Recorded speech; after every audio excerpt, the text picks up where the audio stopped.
Good morning. It is 8:30 a.m. and we are here for a Central Services update with Tom Gaines. Good morning, Commissioners. So I'll start with consent this week. Central Services under GCTS has the annual renewal for our ESRI. This is typically split between Public Works and Development Services, so $63,414 will be paid out of software maintenance, with $31,000 of that being charged to Public Works. This is something they do every year, so that's expected. Youth Services, I was going to show up at consent for this, but it's all figured out. So they have a new global updated fingerprint machine acquired by Washington State Patrol, and they're paying for the machine, remote installation, and software maintenance for 1 year, and it's $5,700. This has all been vetted through GCTS, and it will, not just the software, but the hardware itself be covered under the quad the next time. So there are, Youth Services does have the funds to pay for this up front, and then that's the requirement that will be on for on the quad. So those are the only two things I have for consent. The coroner's office, the title company, over the last couple of days, had some questions about who would sign the PSA for the Kittleson property. As we have done in the past, we have all three commissioners' signatures on that. You're right, title company seems like they've never done a public entities, real estate purchase.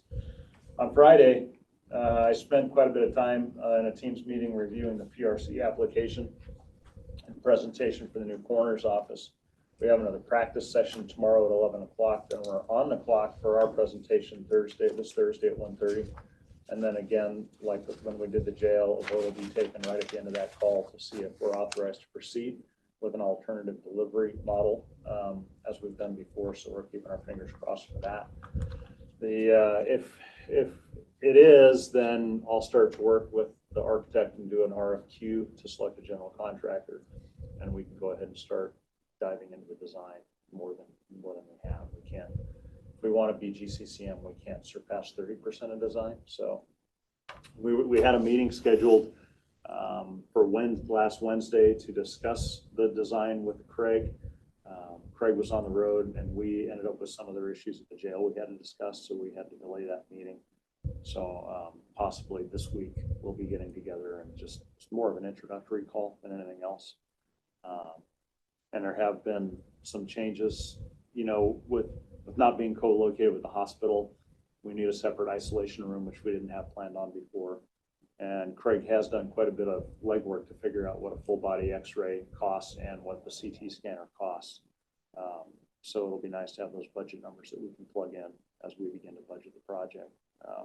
So things are moving, and hopefully everything hinges on the PRC application this Thursday. If for some reason they decide we can't do that, then we end up likely having to hard bid the project, which would be completely different. Hoping not to have to do that. So the fairgrounds will restart construction activities this week. Wasat went well, and they're done.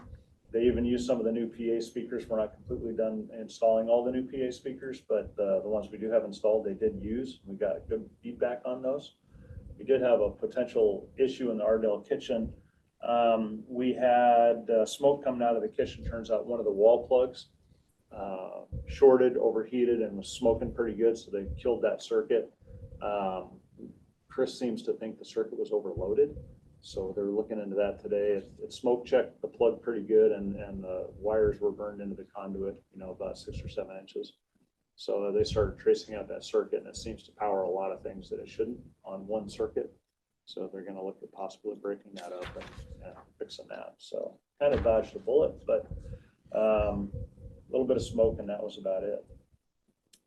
So in my discussions with Tom Dent regarding the RAB, we also discussed funding opportunities at the fairgrounds, and he had replied saying that we should get together in late May after the session, and I've sent him an invitation to get together with Jim and me to discuss many things. And then the 29th of this month at 3, Jim, Chris, and I are meeting with the rodeo office. They continue to drop, little ideas here and there. We want to do this, we want to do that, and I think, Jim has to be very reactive to all the different things they say. So Jim pushed back on him pretty good and said, look, we need to have a meeting so you can properly plan this and we can understand what it is you're looking at. So we're going to do that on the 29th at 3 o'clock at the rodeo office. Try and get our heads wrapped around all the various things we're thinking about now. Yeah, it seems like they have all these ideas, but they don't prioritize. Well, and it depends on who's running the rodeo association, and there's a lack of continuity there, and it's difficult. So, but we'll see what they have to say. So Jim, Chris, and myself are going to meet with them on the 29th at 3 p.m. So in the facilities world, we will replace locks if we haven't already at the work release. We had changed the locks on there, created a 2-lock system so that we could access it and the city could access it because they're doing their due diligence. We think the sheriff did have a key, but they didn't have it with them when they went to get all of their armor because of the incident in Quincy this weekend. They cut the locks off. Josh called me and said, hey, what's the code for this lock? And I said, you should have a key. And they just cut the locks off because they had to get their stuff and go, so it's like, well, it's a lock. Yeah, do what you got to do, thanks for letting me know. But we'll figure that out if it hasn't already been replaced. So it sounds like they were successful in getting that guy without too much incident. I don't know all the details, but Yeah, I just saw it on that. my understanding is as the city walked through work release, I think they got a really good feeling for what they have to do to make that work for them. And I think it might be more than they bargained for, now that they've taken a really good look at it. So I'm going to try and get with Ray this week to see what their thoughts were after looking at that. I know that we had kind of an agreement that we would do a little bit of a land swap with them. If you look at that parcel map, it's really funky. We were going to kind of swap. They're going to pay us a little bit because it's not exactly the same size, but they need an acre for their new well. Right. So I think regardless of what they do there, if they decide not to buy it, we'll probably go on with some kind of a land swap and boundary line adjustment. And if they do decide to buy the whole thing, then we won't have to worry about any of that. But one of those things, one or both of those things will come out of this in the end eventually. We have interviews scheduled this Thursday for the maintenance 4 position to backfill the vacancy with Abel moving to Public Works. We're working through furniture options for the new Central Services HR building, and that's progressing nicely. We've had a couple of change orders there amounting to about $5,000. And we're trying to keep it minimal. The building was in a little poorer state than we realized, and it's taken some extra work on some unforeseen conditions to keep it up to snuff. So it'll be nice when it's done though. And then Decorah came to my office last week, mentioned that we will be moving in there and whatever decisions there were made were made. And so that's the current plan is CS will be moving in there along with HR, and it should be good. It's going to free up quite a bit of space here. So we've got some ideas on that space, but we're still trying to figure it out. So I'll brief the board when we get a little bit closer on that. The jail's going really well still. No issues. Their block is going up. Actually, all the steel is hung on the evidence building, next door, the long 300-foot long building. Yeah, they're getting more finishes installed on the inside. They're working on getting some permanent lighting installed and getting that done.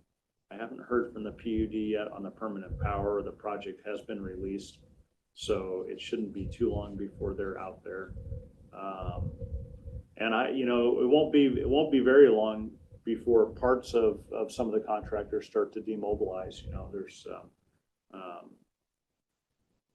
all of the underground obviously is done. A lot of the top out is done. They've started on the duct work in the sheriff's administration building, and a lot of the internal services there are starting to go in. The bottom floor on the south side of emergency management is almost completely framed out. So that's really starting to take shape, and as you walk through the building, you can really see the differences and really how it's laid out. So it's going well. There's been a little bit of a lack of communication with the sheriff. They seem to be hit and miss at the owners' meetings. I need to get with Phil a little bit more. Phil and I are still in really good communication about a lot of the stuff, but sometimes they're there, sometimes they're not. Joe Crete has decided on the sign outside, it'll say Grant County Sheriff and Adult Corrections Facility. Is what the sign will say on the front of the building. There'll be a giant backlit star up there as well, so it's gonna look nice. With GCTS, last week we had to move a lot of data from one of our main servers to a redundant backup server as the primary servers decided to retire. They were beyond their expected life cycle, but they didn't indicate any kind of failure, so the failures were surprising. That being said, now we don't have any redundancy, and I may request a budget extension to buy more servers. It wasn't. We have to check and see where they are on the quad, and or do a budget extension. It would be in the range of 35 to 50K, but Keith is getting me that pricing now, so we can figure out how we want to handle that. We don't want to have zero redundancy in case this happens again. And I have to recognize the work that Keith did for this. He showed a lot of hard work and dedication to resolve those issues, and during that time, not only identifying all of the various departments that were affected by that, but figuring out a very quick fix and starting to migrate that data, which takes hours. I mean, it took days actually to do it. Not only did he find that, identify it, figure out where to put it all, and keep things up and going, even limping along, he continually communicated with elected officials and other department heads where it was affected, so they weren't in the dark. And it was really good. I mean, I didn't have to intervene at all, which was really nice. Intervene's the wrong word. I didn't have to coach at all about communications. Keith was just on it, and it was to me a positive event from that standpoint. And Right. I don't think anybody was in the dark. So, and it was a ton of work. Babysitting those servers is not fun when you're moving gigabytes worth of data and it's just taking its time, and then once it's moved, you have to make sure it all still works. So kudos to Keith for all of that. I do have some personal things. I have to be nimble today. I got a semi truck showing up at some point at the trailer hood today, so I can get a delivery of a new refrigerator for my RV, and I got to wrangle that thing into my RV. So I have not heard from the truck driver yet, and my solar kit shows up too, so I can have a refrigerator again. It'll be nice. With that, I do have a personnel matter I need to discuss in executive session. If we could do that just for 5 or 6 minutes tops, that will be about it for my update. All right, we're going to go in executive session for 5 minutes till 8:48. Is this disciplinary or evaluation? Evaluation. For job applicant / evaluation, RCW 42.30.1101G. We are out of executive session. It is 8:48. So other than that, things are going pretty well. No big issues. Public Works, things are going well. Here, facilities, things are going well. I think things are going well at youth services in Moses. Haven't heard any complaints. I know that we're still working towards the window deal.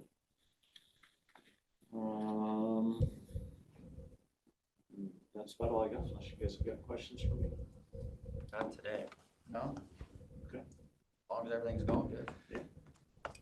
No complaints. What are you doing for a refrigerator right now? Ice chest? No, I went to Walmart and bought a little itty bitty thing that I could at least keep some milk in. Plug-in refrigerator. It struggles to keep anything at even 40 degrees. I can't. It's horrible. It's like 46 is technically. I thought 40 degrees was what it had to be. I mean, 41 is new health code. 46 is old health code. Oh, okay. Well, it's keeping it at 39. So. You're golden. Got room to spare. It's pretty small, but yeah. All right. All right, we will go into recess until 9 a.m. and we're back with Development Services. Good morning, it's 9 a.m. and we are here for Development Services Update with Jim Anderson Cook. Good morning, Commissioners. Happy Monday. Hello. We're here, 5/19/2025 update for building planning and fire. Kind of a short update, but I wanted to follow back around on some public comment and feedback that we received, the building department received last week on underfloor inspections and third-party inspections and special inspections. Kind of a lengthy list on the agenda, but it's important. So I wanted to kind of explain the history of the underfloor inspections and how the department came around to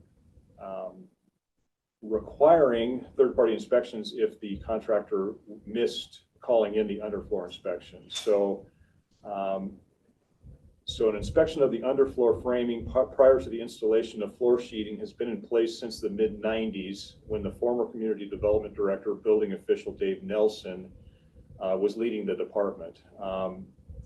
He felt that performing this inspection made sense and it made many things easy for the inspectors or the builders and the builders. In the late 2000s, we had a large influx of spec builders in the area, and we started having a rash of builders not calling for the floor framing inspections despite being listed on the inspection card. They would ignore that inspection and continue to build. There are several issues when skipping that inspection, which includes not being able to see the anchors, the fasteners, and hardware once they are covered up, especially with the popularity of grade level homes with the floor joists drop down inside the foundation. If the sheeting is installed on a grade level home, we don't have any way of seeing the foundation anchors. And if the home is designed by an architect or an engineer, those anchors are usually a special size or a special spacing. So I've listed what we look at on this underfloor inspection and how it would be difficult to see if, of course, it's sheeted, because we're looking at it from the top down. It takes us 20 to 30 minutes to do this inspection, whereas if we crawled in the crawl space, it would take us 2.5 to 3 hours, and we would not be able to see nearly anything that's on the list. So what we're verifying is, of course, the correct sizing of the floor joists, beams, and pony walls. We're verifying the joists and the beams have the minimum bearing length and support at each end. Now, I was just made aware this morning of a project that's going in. It's a 10 unit multi-family home where it has a drop floor, and the joists upon inspection on Friday are short of the hanger by 9 inches on either end. So yes, so they're being supported right now with 2x6s kicked up from the foundation up to the ends of these short joists. And the expectation is that the inspector just pass it. Now it's an engineered building, so we have asked the builder to go back to the engineer and request a correction, because we can't do that on an engineered building. So we would have never, well, we probably would have seen it had they sheeted the floor, and then we would have ultimately been asked to go and crawl around in the crawl space to have a 2-story, 10-unit multifamily building with joists that are short of the hangers and then knee braced, so to speak. Why would any contractor continue if they're short? Right. Therein lies the question. So what we suspect that the joists that were slated to be used for the second story were inadvertently used to frame the first floor. Is what we think. So needless to say, right, run into it all the time. So anyway, so that's why we say number 2, verify joists and beams have the minimum bearing length and support at each end. Verify joist spacing and beam spacing are correct.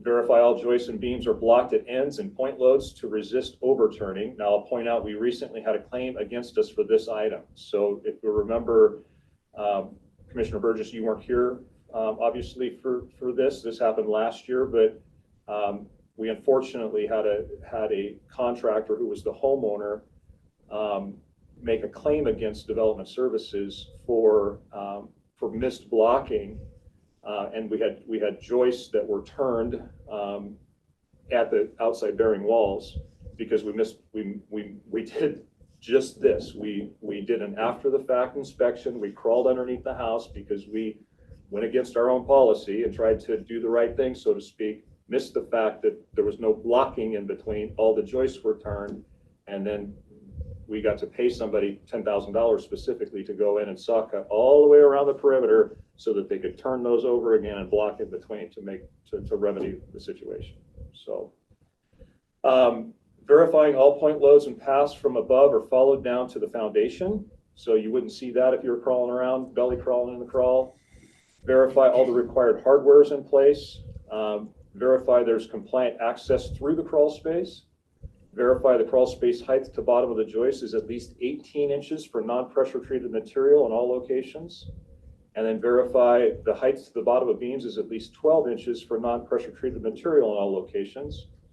Verify all the sill plates in contact with concrete in contact with concrete is pressure treated. Verify sill, or asphalt saturated felt is in place beneath all the sill plates. Verify no wood is in direct contact with concrete, and verify crawl space ventilation is in place if not installed in the foundation.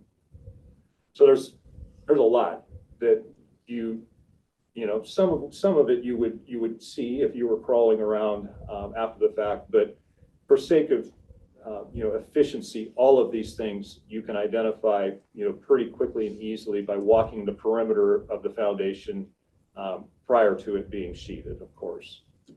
Now I'll point out, this person was claiming that these inspections, I'm assuming was claiming that these inspections were paid for, so to speak, on a per inspection basis, which actually is not the case.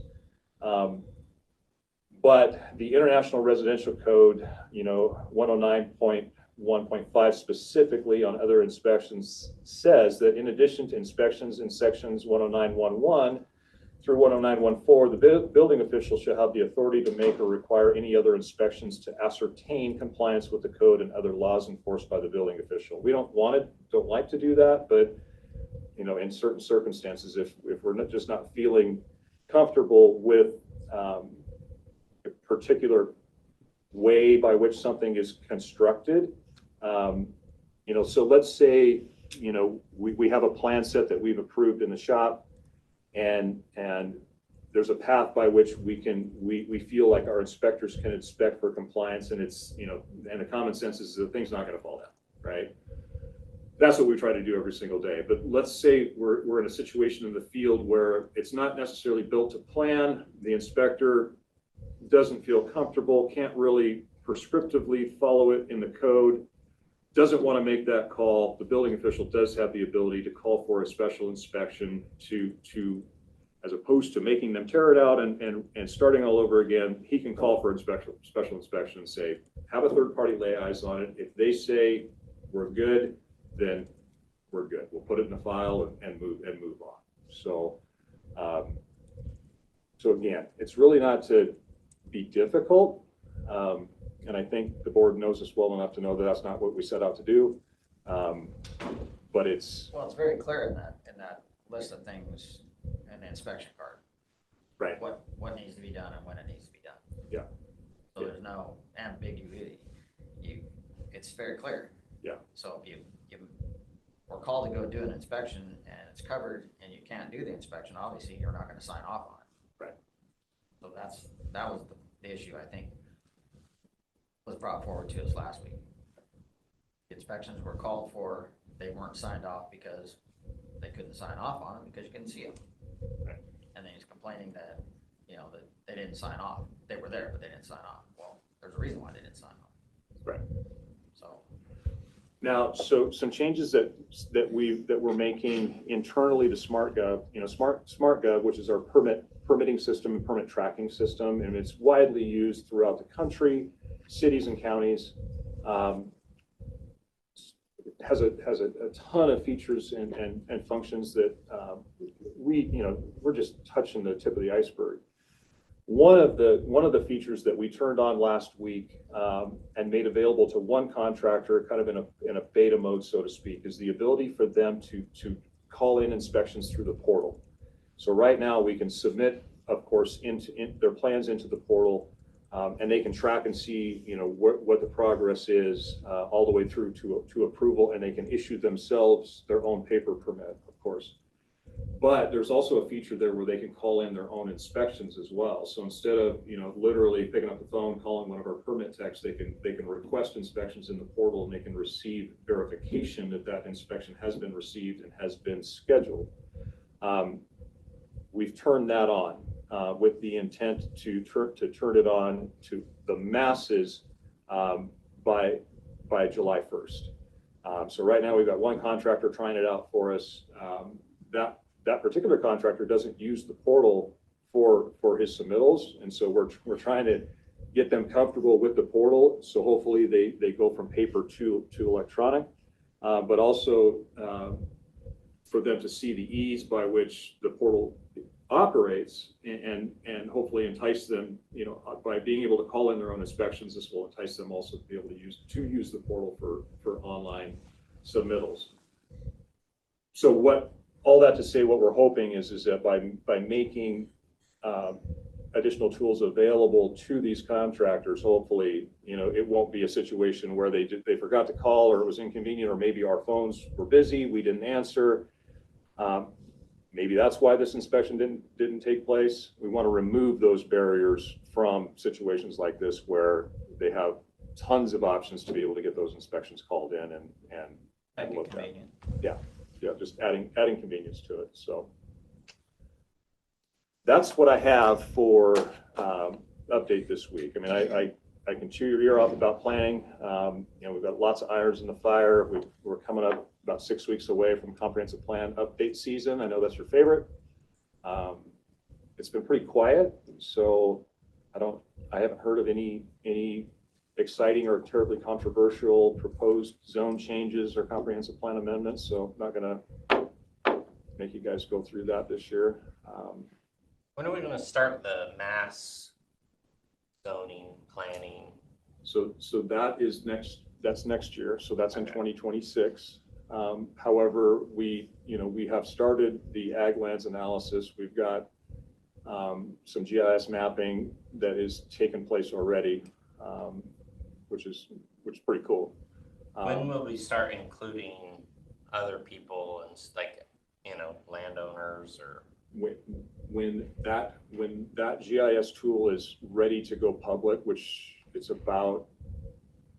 probably 2 months away from being fine-tuned and ready to go live to the public, and then we'll start requesting their input, public input, and it'll be on our website, and we're going to try to blast it out to as many people as we can possibly get out there. That's the tough part, is getting that public participation. Are the maps getting updated at the same time, or? They will be in 2026. So we have to update our comprehensive plan by June of 2027.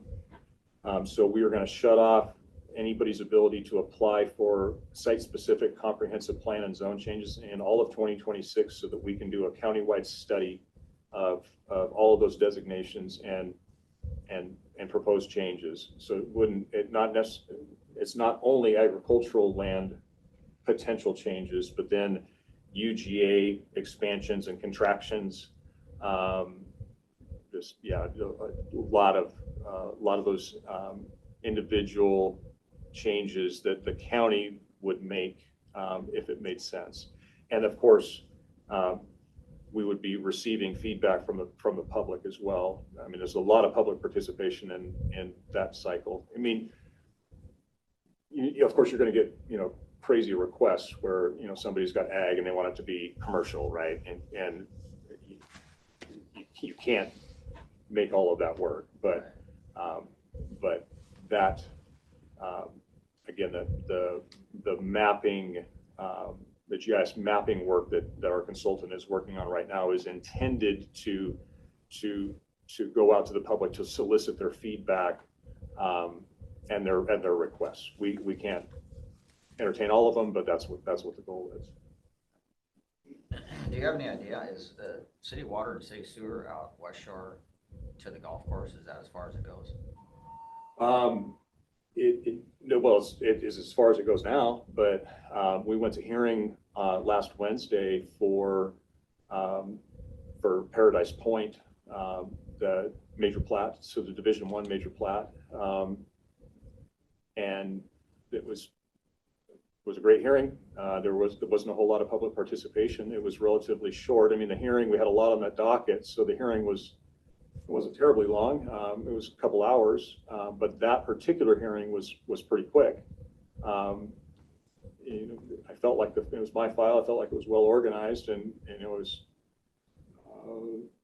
trying to summarize what had happened over the course of 3 years was a lot of work, but we should have a decision back from the hearings examiner. It's usually within 10 days of the hearing. So again, that was last Wednesday. So probably, I would say not this week, but early next week. And so part of that proposal and the conditions of approval is that developer has to enter into a developer's agreement with the city of Moses Lake. And it's a phased development over 10 years. And part of their requirements is to extend utilities out to that development. So they will be bringing water and sewer up West Shore from where it terminates now, which is Road 4, if I remember right. I believe it's Road 4. It could be Road 5, but don't quote. I think it's Road 4, but maybe Road 5. But anyway, they will be bringing water and sewer up 1,800 feet up West Shore on their dime, so to speak. And then they will be making improvements to Road 5, eventually connecting Road 5 all the way through. And then, yeah, out into that network. So is that northeast of the golf course? It is northeast of the golf course, yep. So down on the flats down there? Yeah, so when you go past the golf course on West Shore and then you take that dog right, and then it immediately heads north again, as you come to the end of, well, not the end of West Shore, but when you're coming up West Shore, you've crossed over where the two cart crossings are. Right. And you go to make that turn, you're looking right at that 100-acre parcel. That's that Division I. So it's up to 612 lots. And so if you could stay straight, you can't because you'd be going up somebody's driveway right now, but if you could stay straight, that's going to be Paradise Point Boulevard. And then, of course, as you dog right and come around, that continues to be West Shore. And then there will be, for now, there'll be an emergency access road that will connect West Shore to Panorama. And then ultimately, when the development is completely built out, that will turn into a permanent access road. And I would imagine, 10 years from now, it will be I don't know what you'll call it, if it'll be West Shore or it'll be Panorama or it'll something in between. But the zoning supports additional development in that area, but not at that density. That's the one parcel that has UR3 density, which is 8 lots per acre, just that one parcel. And then everything else around it is UR2, which is 4 lots per acre. So it's not quite as dense. It's got a unique history as to why that parcel was so dense. I have some people wanting to sell their property down there on Cop Lane, which is right next to this property. Yeah. But they aren't rural residential. And then there's RR1 next to it to the east, yeah. But it's not in the UGA, so it doesn't have that UR2 or 3 density because it's not the UGA. And so they would have to apply to get in the UGA, and that'd be a heavy lift. And they're not looking to expand the UGA in that neck of the woods. They were attempting to retract it a couple of years ago, 3 years ago, but that was not successful. They didn't pursue it. I think they were met with some pretty heavy resistance by the landowners out there, 3 in particular. So, but yeah, there will be infrastructure out there, phased infrastructure here. I would imagine starting in 2026, if it is approved, and all signs are that it will be. I think City Council is going to, I'm told, is going to approve water for that development. So, and again, phased, so they're talking upwards of 100 homes a year for the next 75 to 100 over the next 10 years.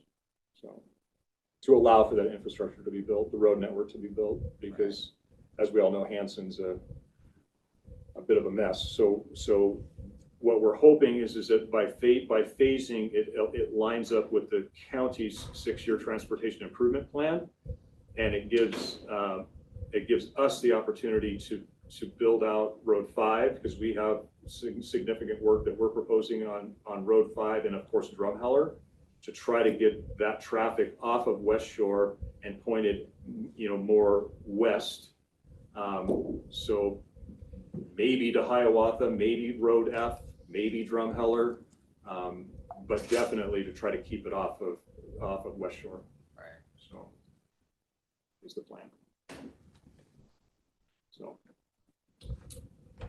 All right. Thank you, sir. Thanks, guys. I think that's it for me, but. When the portal's used, do you check the portal even if it's incomplete? Yeah, it sits in the portal until, it doesn't leave the portal until we have all the materials to extract it, so to speak. But if it's incomplete, would you look at it? Yeah, oh yeah. Okay. Yeah, absolutely. So that's where we. Because sometimes if you submit different types of permits on the portal, you wouldn't have plans with them. So I was just curious how that worked. Yeah, so the permit technicians have, that's in their daily cadence is to check the portal. They do it hourly. Look at the applications, see if they need more or not. Yep, exactly. Okay. Upstairs in planning, we call it counter complete. So, we don't, so we're looking at that. We're looking at those applications to make sure that the materials are there enough to make you counter complete. And then we, take the fees, set up a file, assign it to a planner, and then they have 28 days to make you technically complete. On the building side, the portal is the same way. You are submitting, you could be submitting blank paper. Obviously, the computer can't tell, but that's what the permit tech does, is to look through and say, hey, Mr. Jones, you inadvertently submitted a blank piece of paper when you put it in the box that says application, you need to send us the actual application. So, Okay. And sometimes it takes multiple. Yeah, it was fire marshal. It was a fire marshal? No, that was the application I tried to put in. Oh, But the application is a building permit application, essentially. for a fire marshal permit. Yeah. Gotcha. So it was like, okay, I'm submitting these documents, but none of it applies to what I'm trying to do. So Yeah, they'll parse that out. Okay. Yeah, That was just kind of my question, if they would do it on their own. yeah, they'll parse that out. Cool. Well, anything else? We will go into recess now until 9:30 when we're back for a commissioner office update.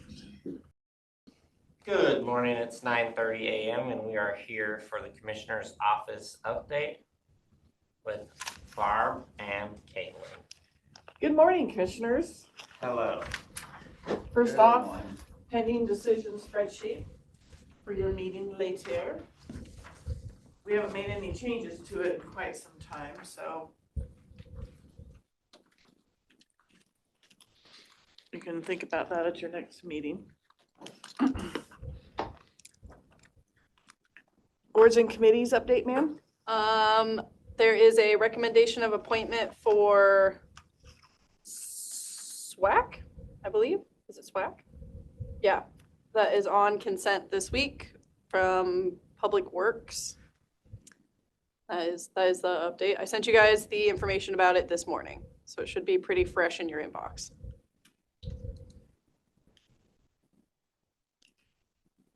I forgot my account. Do we have any hearings tomorrow? No. Next on the agenda, review of upcoming public hearings. We do not have any hearings tomorrow. And review of this week's meetings. Caitlin worked on that after the board's desire to amend the schedule.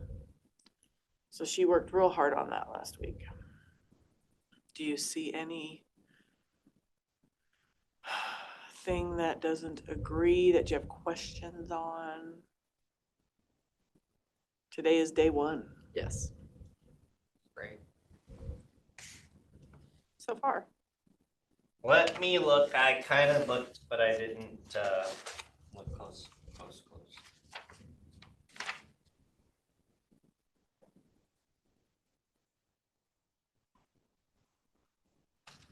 Well, cut 2 hours off, so probably won't be adjusted. So nice work.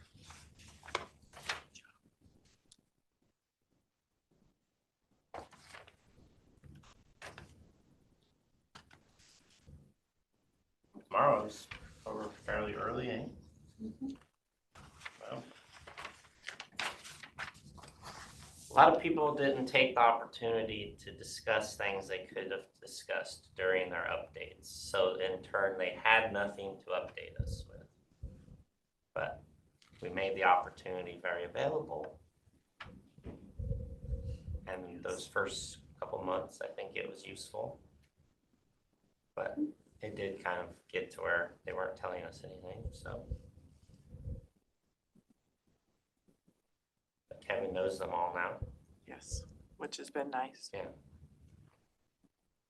Are we good? Yeah. And then the first time they come in about 3 weeks and tell you how they haven't had any time in front of you to get what they need done. Find to somebody else. Exactly. Okay. Oh, and I know Kevin saw, but Renew's update is canceled today. Correct. Just in case you did not see that, Rob. Yes. Yep, saw that. Kevin said, get well or something. I did respond to him. You did? I You saw did it. hit reply all. Am I okay to do that? Just hit reply to him. A lot of rules here.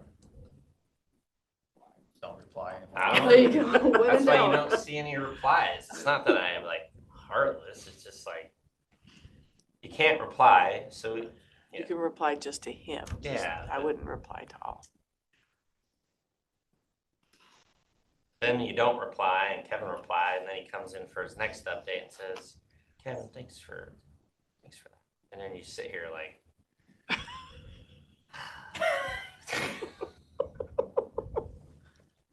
All right, I'm "No, back. I'm just kidding." I'm bro."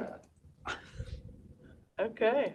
Caitlin would love to chat with you about LTAC swag. Love, and you know what, I forgot to bring it down, Oh, you but wanna go grab it while you talk about those? sure, it's on the top, it's on top of my desk. We're out of the gross green things, and we just need something LTAC that can be given to children or just younger population. Everything that we have currently, there's nothing that really would be great to give to a child except for maybe the beanie cap, maybe. And so I have a couple of things that I found for imprint that 3 out of 4 of these things can be for children and adults, but one of them is just really only for kids. There's fidget spinners. They're all like fidget kind of toys. So there's a fidget spinner. There's like little pop cubes or like the fidget thingies. We just want something to be able to give to kids. And then the other thing that is entirely just only for children that you could do, it's a little foam walking horse. You could get it in maroon. It's super cute. I got a sample of it because I wanted to know. How much are they? The walking horse, if you were to get 125 of them, it would be $4.75 each. So the fidget things, they're super cute. Where are you gonna give those away at? To the children. So many kids come into our A lot of office. kids come in. We also do get little postcards. We could give them to Rochelle, but we'll get postcards from like schools. Kids that are, sending us for information about Grant County. We've gotten a couple of those. And it's nice to have something that we can send back that's not a pen. Which those guys are expensive. You know, actually, now that I'm looking at that, not to change subjects, but Susie usually bought the Valor dogs. Yes. You know, those would be a lot less money, like $10 less, and maybe she could get that same dog. I'm just bringing that up. You might send that to her. Okay. The pony is cool because of the ponies entering Grant County. You can get it in maroon. They Is just that our sent it to me. color? It's just that the ponies, since they're kind of rusty, they're maroon You colored. wanna try it out? Emily wants to. I I'm really don't. Sure. The Fidget spinner, spinners, absolutely. if you were to get like 500 fidget spinners, they'd be $1.69 each.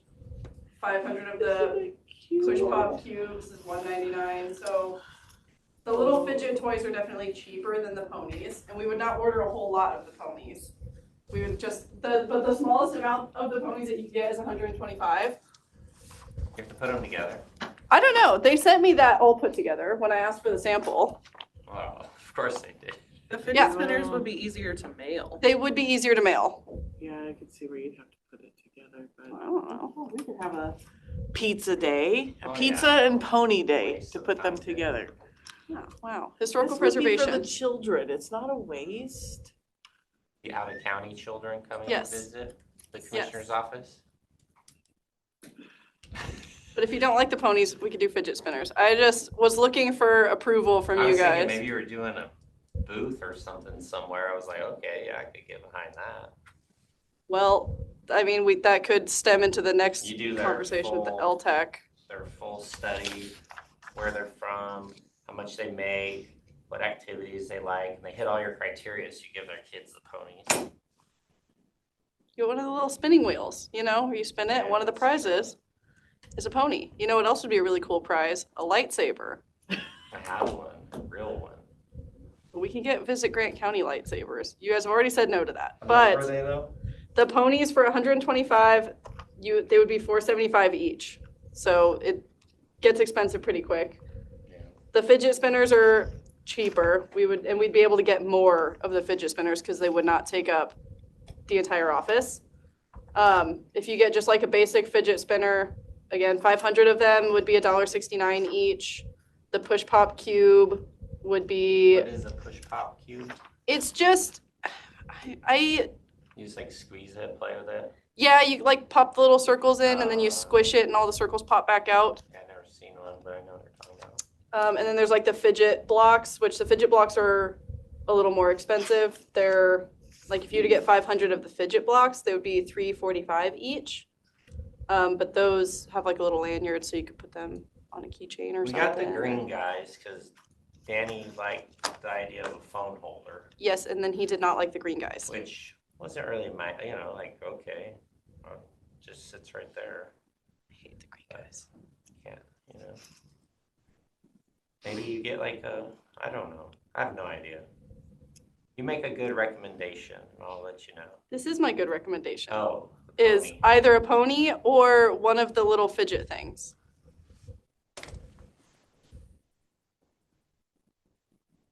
I feel like you're leaning more towards fidget things, just from the face that you made with the pony.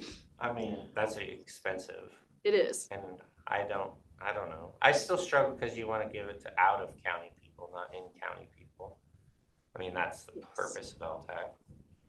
And the fidget spinner, I'm just not a fidget spinner. So, I don't really fit the criteria of this. The nice things about best. the fidget blocks is that it can be for a wider range of age group. The Yeah. ponies are very strictly for children, but I know, Barb and Kevin look good with them. you know what? Yeah. But you'd probably be able to reach a wider range of people that would enjoy a fidget thing.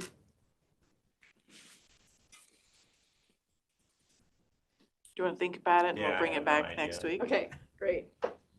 Rob, That's a tough decision. I like the coins the most. and you fidget with them. So now imagine a spinner that you hold that you just I'm boop, not boop. gonna do that. Okay, I'm gonna Old hand you one school. though. Rob, we need to schedule an LTAC kickoff meeting Okay. for to look at the application and review the bylaws and do whatever. I was also thinking it might be beneficial to open the applications a little early, just a little earlier in the year. I Yeah. think last year was a little bit crunched on time. Good with Would that. you be open to looking at dates in July maybe Yeah, for a I'd meeting? open it up in July, leave it open until end of October. So, oopsie, I was thinking November. like August of opening them and then having them closed like mid-September, but No, I'd stay open longer. okay. So Let I'll people get them in. message you with dates, then we'll look at for a The meeting with reason I would do LTAC. later is like, I'd probably do like first week of November. Okay. Because that gives them all the opportunity to have had their event. The hard thing with opening them Only later Morabito is, would be- No, open early. But keep it open longer. so then the hard thing about granting them later, I guess, is like tourism has to present their budget to you guys when you do your budget yeah. call. And they need to know how much they've been granted. And I know the museum But also. we don't even have our third quarter numbers if we do it early. So we're like granting off an estimate versus an actual. And with the gorge not having as much going on this year, and that being like 60% of the LTAC fund, I don't know, just be Right. nice to push it a little, even if it's just late October. Because our budget's our second week of November. I don't, have we picked a date yet? The tentative date that we've talked about, first week, I believe. First and second. So I do late October. That's normally when it was mid-October, I think, in the old days. Right But now? open it early, I like that. Okay, Because the window is usually pretty tight, which it should be for grant money, but right now I was just looking for, like, in July, just a time for a meeting with LTAC, just to look at the applications, because with the changes that were made, and the bylaws. earlier the better. Okay. We have 1 minute left. Whoop. Not on the 3rd of July. Not on the 3rd of July, but on the 4th, yes. Here, I'm just gonna give you these. These are the 25 travel planners. Nice, haven't seen one. A real photo on the front. That's better. Consent agenda. I didn't know if we wanted to try that. Last question before we go. You have a consent agenda review meeting each week that you do not invite those who have placed anything on the consent. Mhm. And in my observation, you tend to have a lot of questions, and they're directed at staff here who doesn't know what the details of the submitted items are. So my question Do you remember a is, particular question that was had during that? I don't. 'Cause Everybody's invited. the last few haven't had many questions. We don't send them an invite, and the point was that Rob had made was that if you have questions about an item, you'll go to them to ask them. So just in my own observation, would it be helpful if the people who had something to present to you attended that meeting to answer those questions? Or you're good and you know that we don't know the backstory of what is being submitted, you would have to reach out directly to the elected or department head. It's just a thought. Something to think about for future. Okay, public records. Thank you, Barb. Taking my horse Yeah, and you I'm take your leaving. horse. Are you not gonna talk about Board of Equalization? No, we don't have time because those guys, so I'll bring it up again next week. It's happening. That's the update. Morning. Good morning. Any public records questions for us? How's it been? All right. Busy? Slow? It's coming pretty busy. I've been kind of coming in kind of on all directions, phone calls, customers at the counter and emails. We got a request last week that appears to be kind of one of those professional requesters. He wants to send the request to every single department and check on their payment, vendor IDs, check numbers, things like that.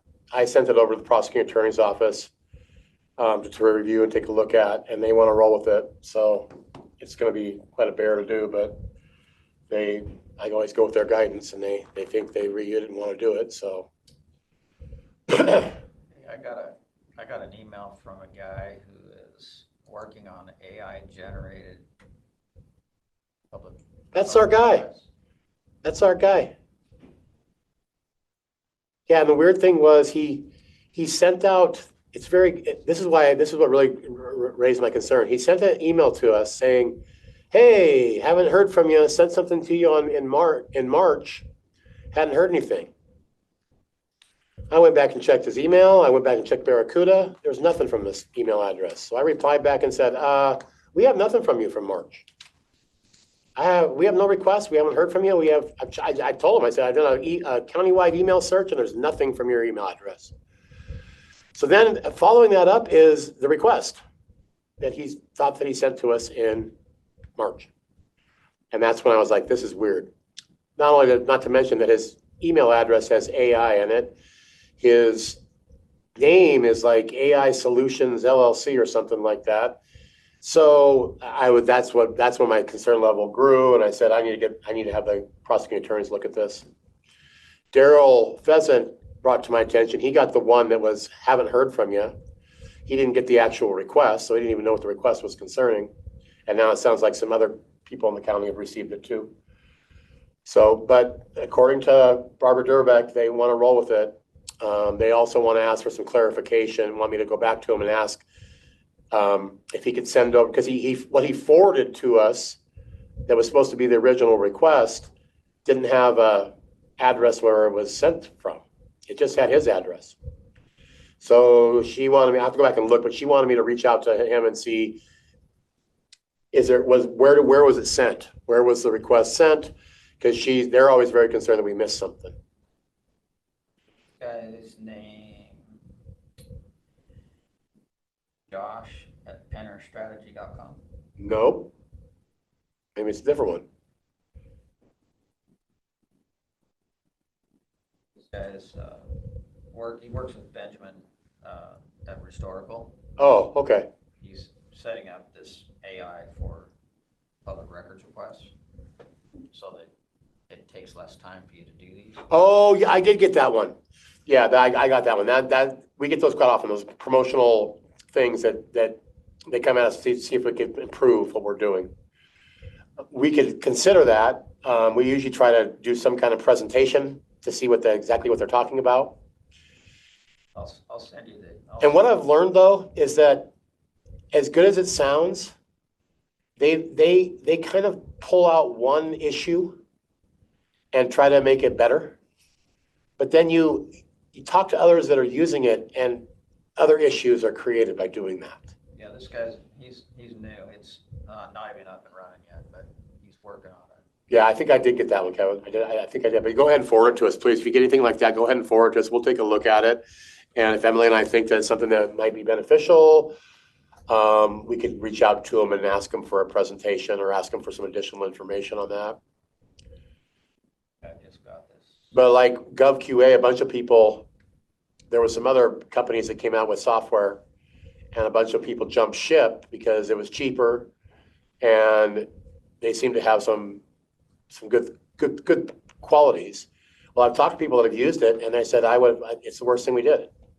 Because yes, it does, the things that we're trying to address that they've improved, yes, that works, but it created this whole other bag of problems that we never had with GovQA. And so the more and more I talk to people, it's going to WAPRO and talking to people that are public records officers, people are sticking with GovQA. It's just, they seem to try to improve the things that they can't improve, and it's generally used by most counties. So it's definitely worth looking into those things prior to, having a discussion with you guys on whether we think it might be a good thing. Axon, the county just got the updated version of Axon, which is the body cams. And so we have some new redaction software that's in there. I've used it a couple times, and it's okay, but it's not great. So, and it's some of the same things that the other companies, that the Veritone that wanted to approach us about redaction software had. And I don't know, I haven't used it enough yet to know for sure, but we'll see. They have a head recognition, which you can activate, and it recognizes every head in the body cam video. And then you can go through and click out on the ones that you don't want, that are adults or don't need to be redacted, and leave the ones that are. I tried it with a minor. It kind of stayed over his face, but there was times when you could see him. So it's kind of using it and then go back in, and you still have to kind of go through it and fine tune each one of those. But hopefully maybe as we use it and have more opportunities to use it, we'll find some situations that it's more effective. At least we have it to try it if we need to. So that's been good. Of course, we didn't quite find out about it. We kind of found out about it by saying, because Sawyer in the public prosecutor's office, like, I don't know, how long was it ago? Maybe 3 months ago, came over and we talked about it. He said, yeah, we're supposed to have it by the end of the week. I'll let you guys know, because he's really the only other one in the county that uses it. He never let us know. Didn't let us know, and we finally just kind of opened it up one day, and there it was. So we figured we had it. But anyway.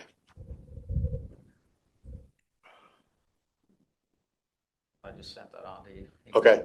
And I think I've looked at that one because I did read through it, and I keep all those in a folder so that I can go back, miscellaneous folder, so I can go back and look at them. And if there's ones that we are interested in, we can look into them. I took the whole presentation from Veritone. It was very expensive, and it was just redaction software. And so I'm glad we didn't make that switch, because now Axon's caught up with that. They have some of the similar software, and we're still with GovQA. So we do have our WAPRO spring conference this week. WAPRO does their spring conference virtually. And so we'll be both attending that this week on, I believe it's Wednesday, Thursday. And it's most of the day. It leaves us a few, maybe an hour or so at the end of the day to try to get some things done, but Em and I will both be doing that.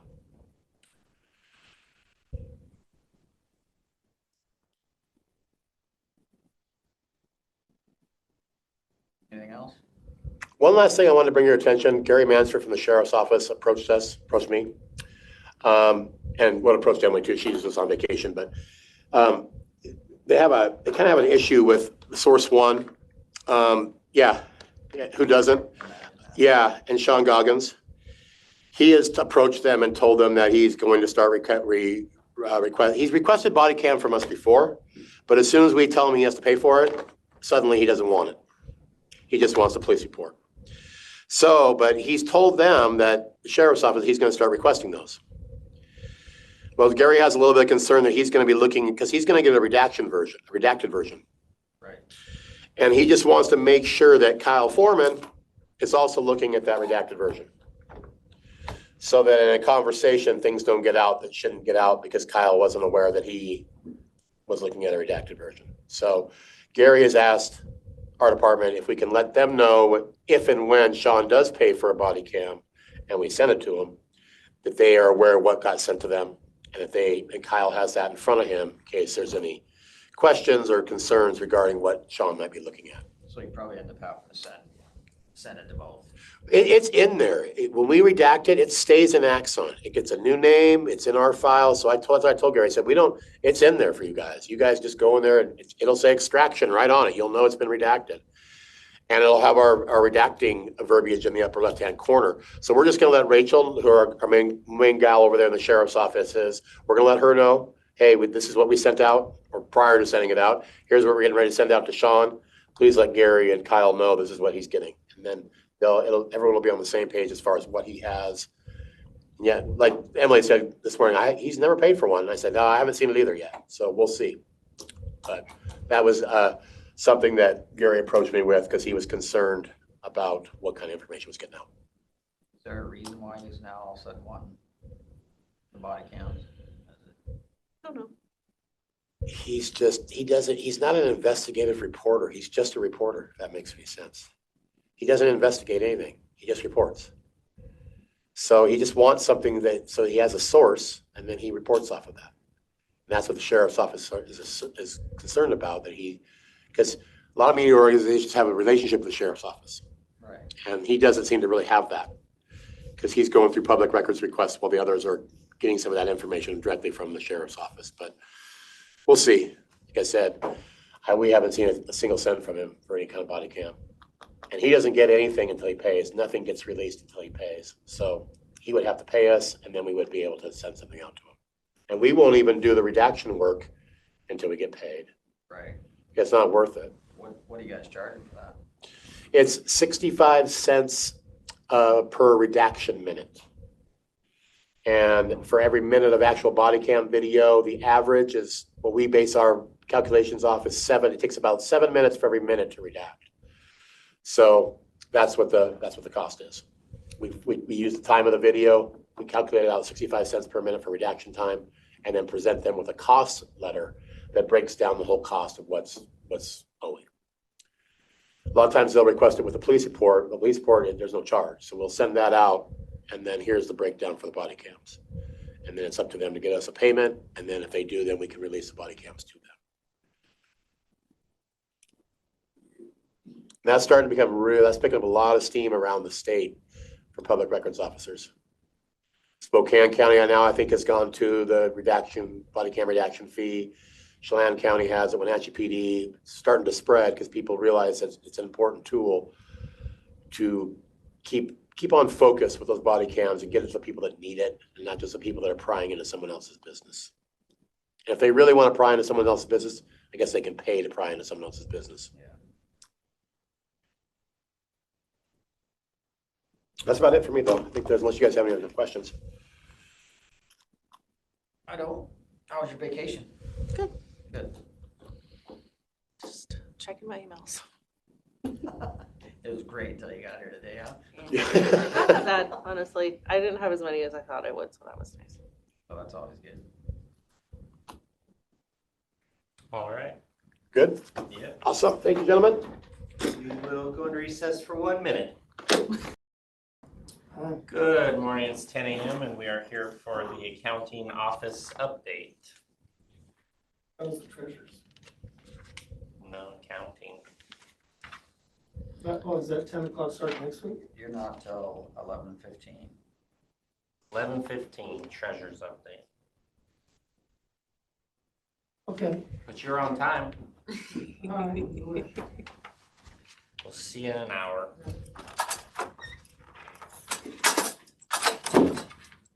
Stop for the Yeah, so I don't have a whole lot, but Tyler is going to be on site this week, Tuesdays through Thursday. They're going to be working through a lot of different production items.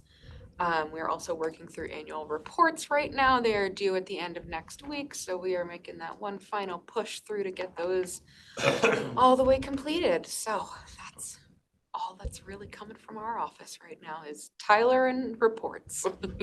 So somebody from the company, the Tyler company is here in town? Yep, John is our kind of manager for the project, and he'll be upstairs with Mandy and Michelle working through production items this week, Tuesday through Thursday.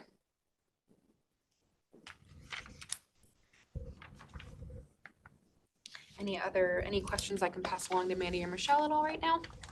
I think the only thing I can think of is the meeting we're gonna have later about the Fund 105 transfer. That I know was sent over to Treasurer. It was missed on their end in the month-end process, but it will be hitting the books in May. And we're working with Treasurer to kind of reconcile why we're sending them transfers and they're not being completed. I'm working with Carrie Heston right now to work on a reconciliation process to make sure that we're hitting those transfers as efficiently as possible, because we're not really sure why they weren't being done before. So It didn't seem like everybody's on the same page as far as that transfer is concerned. yeah, I didn't have anything to do with the development of it. I'm just the processor side of things. But I do know it was sent over the treasurer. We had done our full process with them. It was just missed in their month-end process of inputting transfers. Yeah, I think you had some questions as to the reason why it was being moved around. Yep, and that would be Mandy or Michelle would know the reasoning is behind that. I'm, again, just the processor.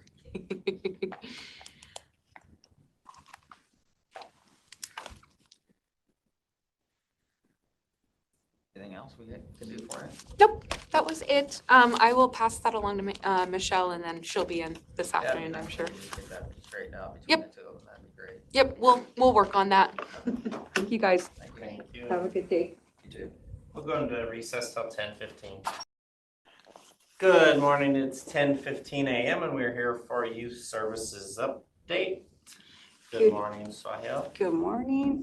Just so you guys know, I do have 2 items for consent agenda. One of the ones that you guys might have questions, that I'm bringing it up, is a request to purchase a new fingerprint machine, and the total amount is $5,731.50. And the reason why we're doing that is because WSP, Washington State Patrol, is requiring an upgrade system that will not work on our current machine. So after, I think it's like 2 more months, they're not gonna be accepting any fingerprints that comes out of the old system, and they're forcing us to buy a new fingerprint machine. So, yeah, so you guys know it's coming. But it is coming from our current expense fund, so we do have the money in our budget to do it. And then moving forward after that, tech services will be paying the renewal of the, the contract. But that was one of them. And then also I have an EV contract that is pretty simple. It's just a new year with newer amount for that. One question that I did wanted to ask, since I know that we do have somebody resign in our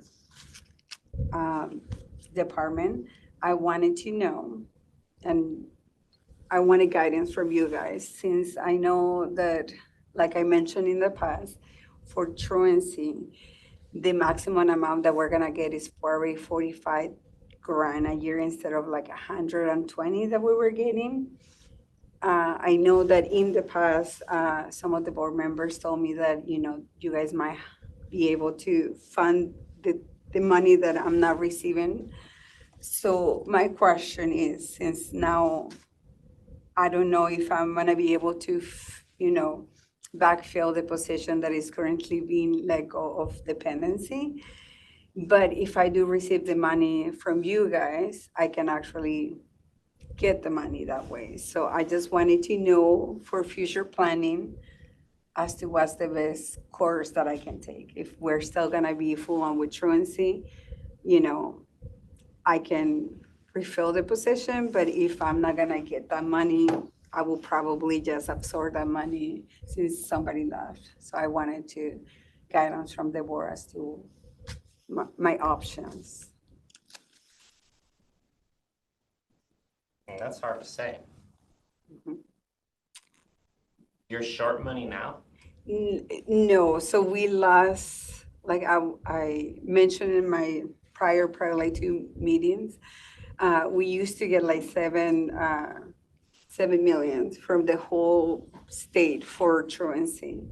They reduced that to 2 mil now. We're not really doing truancy though here right now, are we? We're still Just doing, not Moses Lake. well, Moses Lake is still doing it. Like, I think since the levy passed, they're actually on board again. Before they weren't, but we're doing community engagement boards, and then they're also doing still court in here. We get a lot of petitions filed that we review, we go to court, and still help the whole process. And for me, was kind of like a toss-up. I know that we don't have a lot of teeth as to what repercussion the kids have, but I do agree that it's an intervention that we get to talk to the kids in community engagement boards to try to find out what they're not going. before they come to us into the system. So I do see it as this is like the beginning of the problems, and hopefully we're getting to them. And, if we are completely out of the truancy process, we will not even be participating in community engagement boards or anything like that. So I do see it as a way for us to engage with the families before they come to us. Where else do those funds come from? They used to come from AOC, from state money, but now, like I say, since they cut the budget, and like I say, we're still waiting for, for the budget to be signed as to the 2 mil. But,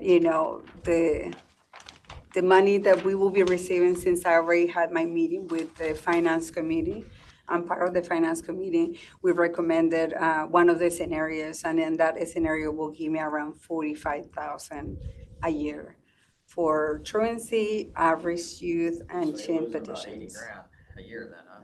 Mhm. Yes. Yeah. So. And I don't know if I have to make this request, in a proper manner, or how does that work? I'm just seeking some guidance and. I don't think the governor's supposed to be signing that budget until next month, is he? I think so, So I know it's a lot of if, Yeah, probably. still. Once we find out if that budget is actually signed the way it is, Uh-huh. then I would say we're probably gonna have to make a decision. Okay, and then like I say, I will definitely come back and ask you guys. And in the meantime, I will not fill that position just in case, because I don't want to be bringing somebody in if I know that maybe one of the legal stuff I can switch to that dependency unit instead. But I wanted, for you guys to be maybe thinking about it as to these are my scenarios that I have and my predicaments that I will seek guidance from you guys. Because if I don't receive the money from the local government, we're not gonna be able to sustain that, continue with, like I say, it's by law that they can file petitions, but our engagement with that process is gonna be minimum, since we're not gonna receive any How funding. much does it cost you? To do that? Well, I have 2 treatment counselors that do, before they even go to court, they actually also do some roundtables. So I have the two truancy gals and then also a legal staff, and they just get a portion of it. It's not like 100% funded by that, but I can give you an estimate, when the budget is signed, to let you know exactly where the money goes through, if that helps to do a better understanding. So you have to go to every school in the county? We have separate ladies. I even help with the Ephrata School District. We do go and help with the community engagement boards. And yeah, we go over there. Sometimes they even do it after hours because some parents cannot do it. Right. So we go over there and, help them, guide them through the process and, kind of show them as to try to be engaged with the family. So that's what we want, engagement with the family, and really find what's the main problem, what the kid doesn't want to go to school. Is it transportation? Is it like sometimes bullying? Sometimes, they have anxiety, since after COVID, a lot of people have anxiety now, if you have like settings for a lot of people. So we try to find and do a plan to hopefully help the family to go back to school.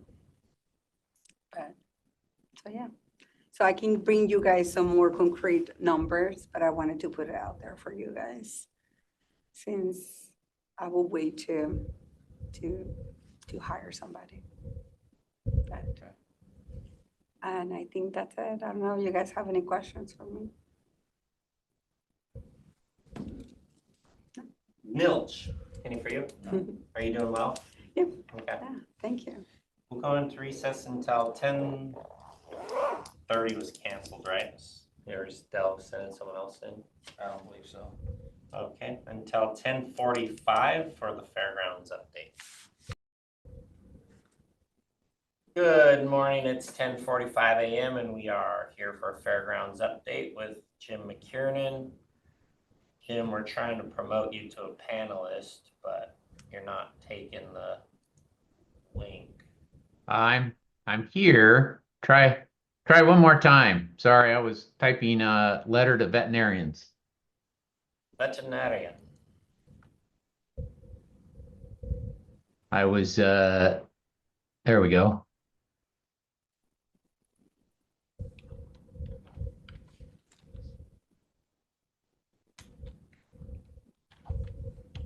You're in.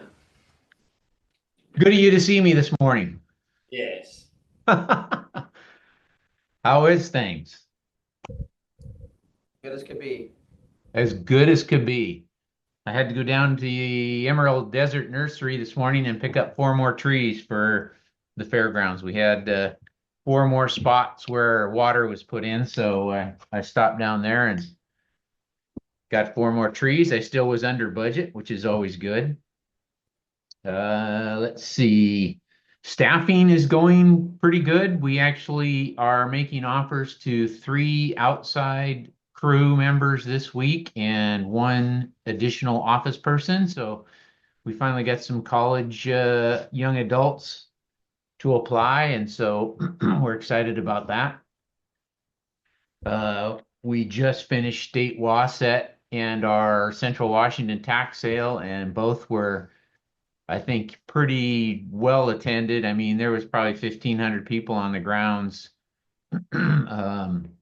throughout state WASET. It goes really well. We've been doing it for, I think this was the 6th year now that we've been doing it. So we got it down to a science. It was a little bit more difficult with no seasonal staff, but Ken, Lori, and Zach on the outside crew, and then Rebecca, Rosalind, Kendall, and Shayla and I held down the fort pretty well. Tax sale went pretty good in the Huck Fuller. There was a lot of stuff for sale. We did have two accidents at Wasset, which we provide reports for. Sounds like both cases, people are fine. I do usually try to follow up on those a few days afterwards just to see how the person's doing. One kid got thrown off a horse, and the other one she horse bucked. That was one. And then we had a person who had an issue with their blood sugar was just low, and so they had to call an aid car. But we watch those things pretty close. Shayla's really good about turning in those reports. As you probably know, our case on Wednesday got dismissed. I don't know if Barbara told you that in her update, but what was interesting is there was a case very similar to ours against the Grand Coulee Chamber of Commerce that got the ruling in favor of the Chamber of Commerce. So I think everything's going pretty good. Other than that, we're pretty quiet this week. It's the first weekend I can remember since I've been here that we haven't had an event over Memorial Day weekend. So most of the staff is taking the weekend off. We have quite a bit of camping going on, but other than that, we have no events this weekend, which is it's kind of nice for the staff considering we've been slammed for the last 2 months. Well, March, April, and May, so almost 3 months. This would have been the weekend that we had the high school state rodeo finals. We had them under contract and they canceled anyway and went to Walla Walla. Good luck to that event. I was kind of disappointed in the way they handled that, but that's just the way it is. And that's about it. At least you guys get a weekend off. That'll be good. Yeah, I'm taking Friday per your okay. And so I think Shayla's taking a couple days off. Ken, who is notorious for not taking time off, is taking some time off. And yeah, it'll be good to get cleaned up. The place needs a good, thorough cleaning, and with some seasonal help, that'll be a big deal. Next Friday on the 30th, our camping and parking goes on sale at 8 a.m. So if any of you need any additional parking or camping, please let us know ahead of that time so that we can get that blocked out. I think you're already camping, right, Kevin? Am I? I think so, yeah. I believe we have a camping spot for you. Okay. And we have this food vendor that's now got I think four concessions locations at the fairgrounds. Um, which I don't see how he can manage all four of those, but he's going to attempt it anyway. Good thing he doesn't have a life. He doesn't have a life, yes. Or was that wife? Both. Oh,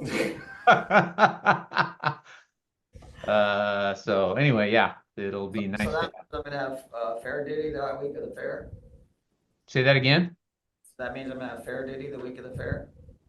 You're not out of fair duty. Heck no, we're counting on you to be here. Yeah, I think we're hopefully should be. I mean, we're planning's going good. I know Becca's having a More Vita meeting tonight. I know there's planning going on there. Flannel Fest ticket sales are still ahead of last year, so that's good. Other than that, I think things are good. We've heard that the Live Nation's really scaled back their festivals this year at the Gorge. Is that something you guys have heard too? Yes. That's fact. What, They might add some, but it's not. yeah. Have they published their entire schedule yet? Do you know? I think so. It's pretty light. The prices are too high, I think. Well, I saw they're offering a $30 ticket. I don't know what that gets you. Maybe it gets you nosebleed seats at some of the venues. I think it's a $30 ticket across the country, and it's only good for certain shows. But yeah, that's coming up. Other than that, I think everything is good. We did have a little electrical problem, and Tom probably mentioned that in his update, or it will, in the cafe of the Ardell. Chris and Corey were on it super fast, and so it didn't impact the event at all this weekend. That's all I got.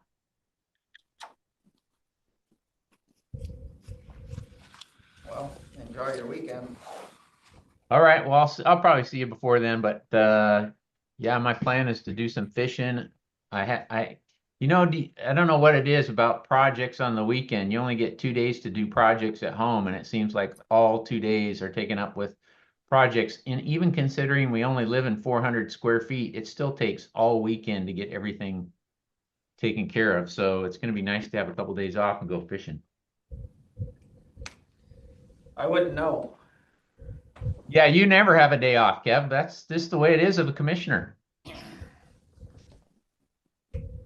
Yep. Hopefully, Stephanie is not putting too many honeydews on your list. No, she doesn't. Oh, that's good. I have my own. Oh. Well, I'll swing by this week if either of you have time, and I'll chat with you next week. Okay, Sounds good. Thanks. Bye. We'll go into recess until 11 a.m.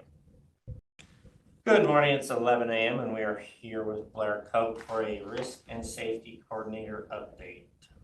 Good morning, everyone. I just wanted to give you guys an update on some claims and and new claims, and then some updates. On the 16th of this month, we had 2 claims from the sheriff's office, 2 different deputies. They were taking down a person, arresting them. They were handcuffed and then decided to start spitting on them. So the deputies got bodily fluid, and one got it in the left eye, one got it in the right eye, filled it out, turned it, and got checked out just to be safe.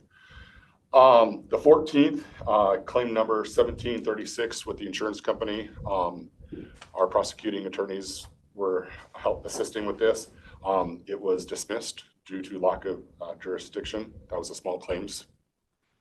Fairgrounds. Yep, the fairgrounds. So that was dismissed. We'll see if anything else is filed or anything like that in the near future. On the 13th, we had another sheriff's office. It was just more of a warning as a precaution. was out at the gun range, doing some work out there, felt something in his Achilles, so they just filed it for precaution. No doctor visit or anything like that. And then on the 12th, Public Works had an employee injured while working on a grader, stepping over the mold board. Did not know what the mold board was, so I had to look up. I talked to Brian, and that's just the grader. It's stepping over it, hit it and fell and had some pretty significant injuries, and was off work for a while. I don't know if he's back yet. Those are the newest claims and updates on the claims. Wanted to show you guys, I gave you guys a printout for a risk score card, talking about, everyone knows that you need to get in an accident, there's usually a financial. This is what happens. But as an employee, there's a lot of different things that can affect Grant County. There's the legal issues and there's reputational. If we do something wrong as an employee, it can have a problem with our reputation if we do something wrong. So just went through this and changed it. It may need to be edited or things added. The financial, we may want to change the limits for the rare or the not so bad. I just have less than 10,000, which is our most of the time our deductible. And then going on up. And if we, as you see, yellow, okay, that's more of a concern. And then red's not good. So anything over $1 million, probably want to stay away from those type of claims or those types of issues. But that can be fine tuned. But it's just being able, the employees to be able to see what I do makes a difference for the county, and have that out there. So wanted to share that with you guys, have you guys go through it, see if you guys see anything on here, adjust it. I have sent it out to other departments for their review as well to get their input on this. So yeah, just want to give you guys a little bit, give this to you guys, and to talk about that later. The last thing is I was advised on the 15th of possible insurance change with accounting. That Tom came to me and said he got a bill for his department, that the way it was done in the past is being changed. And my name was included on it with Mandy, that her and I decided to make this change. I didn't know about this. And so when we talked, and Mandy and I talked in the past, I was talking about how we pay our insurance, how we do this kind of stuff. So I don't know if all the department's heads know about this or elected officials, but it sounds like there's a change and it's going on now. And I just got kind of told about it and did not know what was going on. And I don't think it was communicated well with the department heads or elected officials knowing what was going forward. I don't know if you guys even know what's going on with it. No, did you find anything out more about that? No, all I know is from what Tom told me. It was just a change of how the departments are getting billed. Yeah. So I don't know 100% of it yet either, because I'm kind of figuring it out too. So I think if anything needs to be changed, it needs to be communicated way beforehand and not just dropped on everyone to say this is what's going forward. Yeah, when you get the bill. Yeah. Because most of the time they probably will see it at budget time. And that's when they'll be going, well, why is it like this now? So not the way I would recommend doing it, but I don't know. So I don't know the answer to this because I just found out about it and I don't know exactly what's going on with it. I forgot about that. You could have asked, well, they sent somebody else from accounting down here, so we couldn't have asked her the question anyway. Yeah, so it's something that we need to address. And if this is what's going on, the department heads and elected officials need to know. But since my name's attached to it, I was like, wait, I didn't completely know this or understand what was going on. So it's not how I would do it. So any questions you guys have for me at this time? Not right at the moment. Okay. Hopefully we can get this figured out from accounting. Yeah, I know Tom knows a little bit about it too, but was trying to figure it out as well from Vanessa, who found out about it when she called about some information, some star reports, and found out about it. So, Well, we got Daryl next, so we'll ask him if he knows anything about it. yeah, there you go. And that's all I have for you guys at this time. All right. We'll go into recess until 11:15 when we're back with treasurer's office. All I know is I got a conference the second week of June in Spokane. Ready? Ready? All right. Good morning. It's 11:15 a.m. and we are here for treasurer's office update with Daryl Fessett. Well, this week, since we've caught up on so many things, it's a week of people taking time off. So we'll be not full staff the whole week. And Wednesday will be a tougher day with half the office gone. Just got to get people coming in at the right times to make sure our REIT gets done. And then Carrie's been sick. That doesn't help. So hopefully she'll be back before she leaves again. And we're going to do postcards. I've got to send the data today to Master's Touch.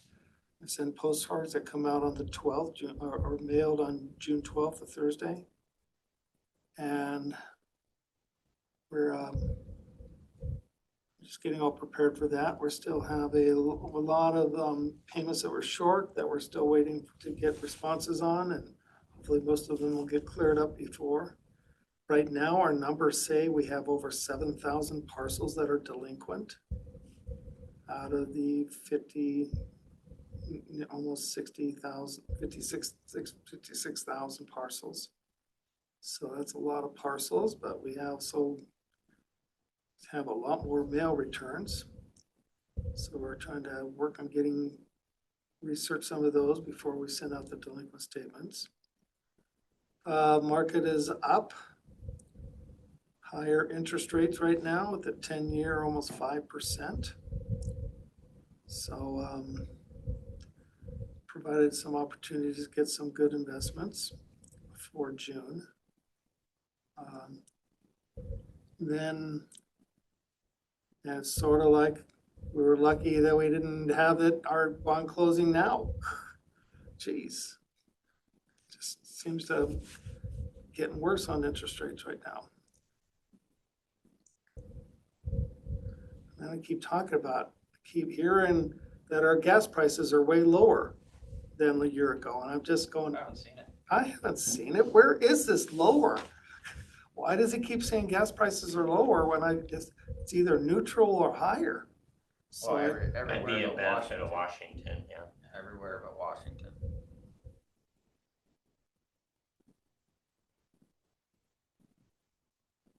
So even though we have the highest gas tax rate, it's still, unless the stations are, even though if it's for lower price, they must be taking bigger profits. And that was the whole point.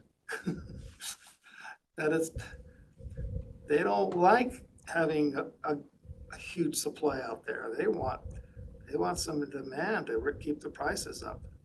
So, not much left to do. Just trying to stay caught up. I still have a project for county department for the end report. I keep shifting that up and then I keep bypassing it.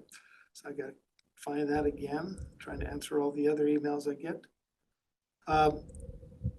Just to make sure it's clear in my prior comments, the actual the events, and I mentioned this to you, Kevin, the actual events on the thing getting turned off on the website regarding address changes, that was actually done by community development. They weren't aware that we utilize that so much.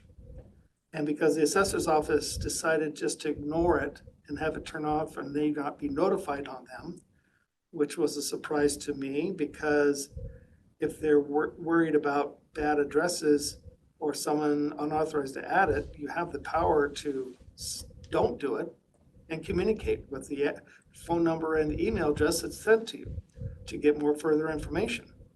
So I was not aware all this time that the assessor's office decided not to utilize that tool out in the county. And as soon as, and TS finally figured out how to turn it back on, and as soon as it's been on, we've gotten 30 address changes, just like that. Just people use it. Yeah. But I don't know what the alternative, the assessor's office supposedly uses some alternative. Well, it's not on their website. And so are they talking about a phone call, which to me is less information than getting it in writing. So I'm not sure.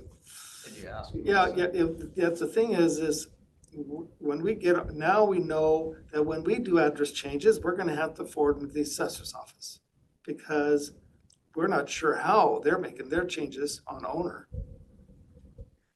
And so all the address changes we're doing will now have to go there and we'll see what they do with them. So, So the development services doesn't use it anymore? well, they were using it for some things. But yeah, sounds like now we're the biggest user. And we've been getting a lot of information. So yeah, it's easy to, when someone calls, just to refer them to there. Right. So we can get it in writing, so there's no miscommunication over the phone.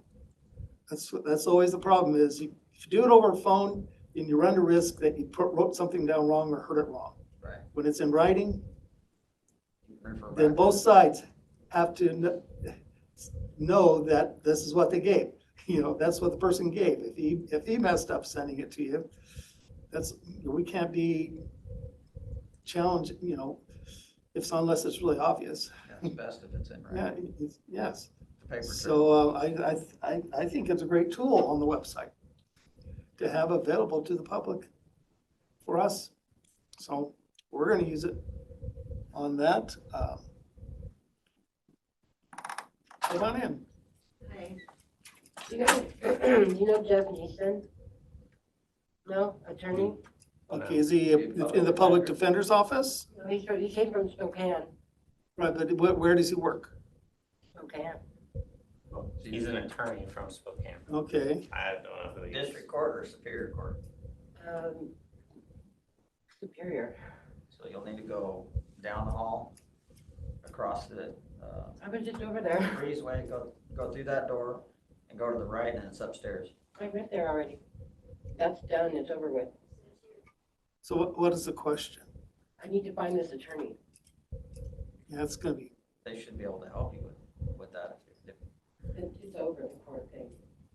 Well, if you go to the clerk's office, they should be able to tell you where he's at. Okay, where's the clerk's office? the second floor, same floor as the courtrooms. Okay, thank you. Up there.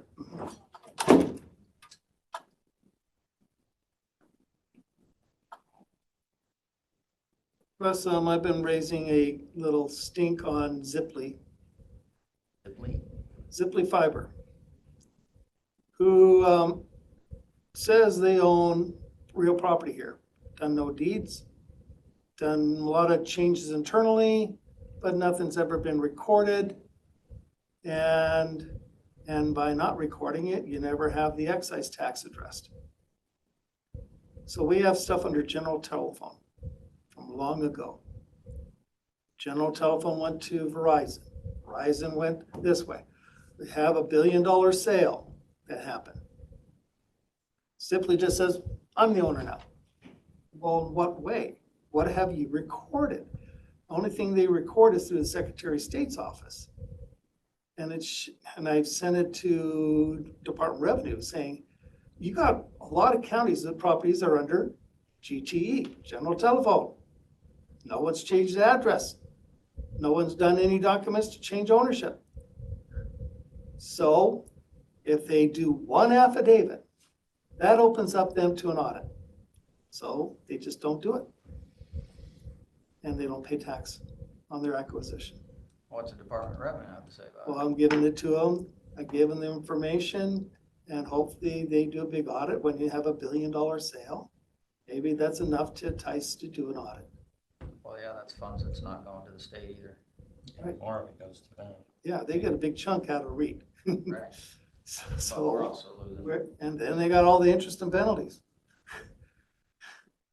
for not paying all these years. What I'm saying is, even if it's a controlling interest is taxable in the state of Washington as soon as it gets past the 50% mark. And they're definitely, the original owners of GTE have no ownership at all at this time. So, but the thing is, it all started because I saw a plat that said Zipley was the owner. Then they sent an email saying Northwest Fiber was actually the owner. Then why do you have Zipley on it? I haven't seen that plat since for me to sign off. I never said I wasn't going to sign it. At the time, they had money owing. If they pay it, I don't have any leverage to not sign it. But they haven't brought it back. And I've been questioning why hasn't anything ever been recorded, which means a lot of revenue for the state and counties and cities that have not been paid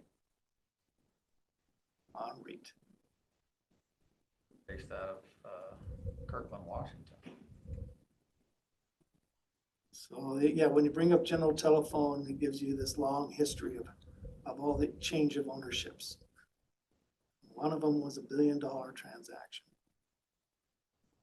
The problem is they know the system. As long as you don't record anything, nothing gets audited. So I'm trying to push an audit without anything being recorded, to the benefit of many counties in the state. But if they bring the plat, I'll sign it. If they made the payment of the taxes owing. So that was 2-3 weeks ago.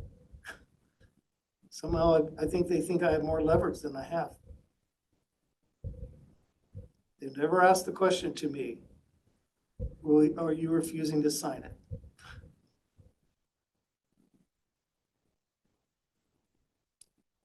So just to let you know. So are you telling them that you'll sign it as soon as they pay their bill? I keep bringing it up, telling them it sounds like a taxable transaction to me. What you did. And what's their When you response to get- that? They don't respond to that. They keep trying to prove how they're the owner now. Well, why do all these other LLCs to LLCs have to do a deed, but not them? We always have these affidavits coming in, changing it from one LLC to another. Why should that not apply to them? Interesting. So just let you know, because, of course, liability wise, we probably wouldn't have much of a thing to defend me not signing a plat. But they haven't asked that question.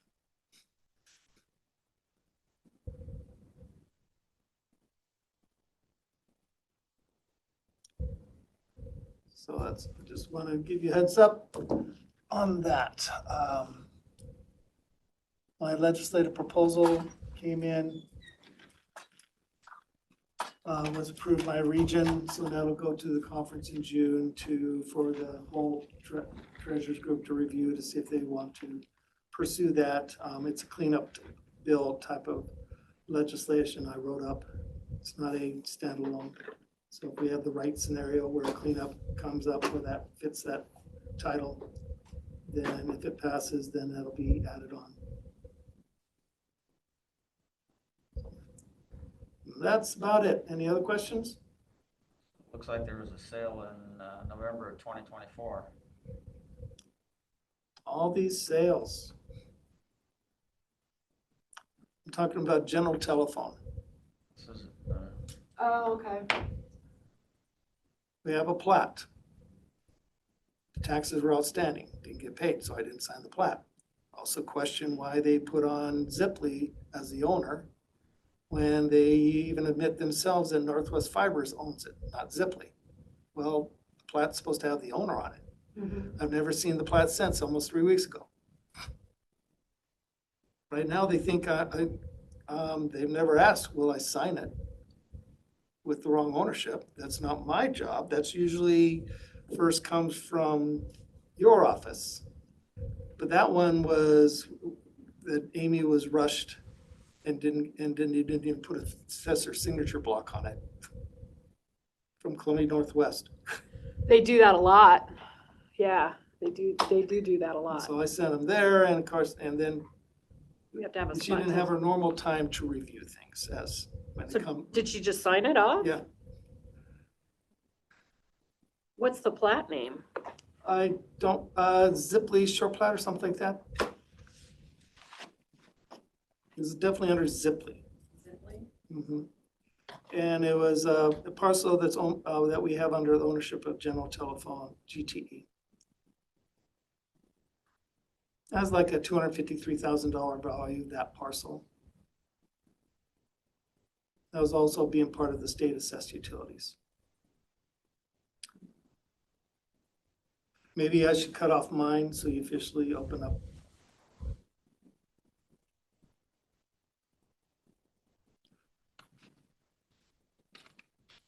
Are you keeping a good eye, obviously, on funds and things?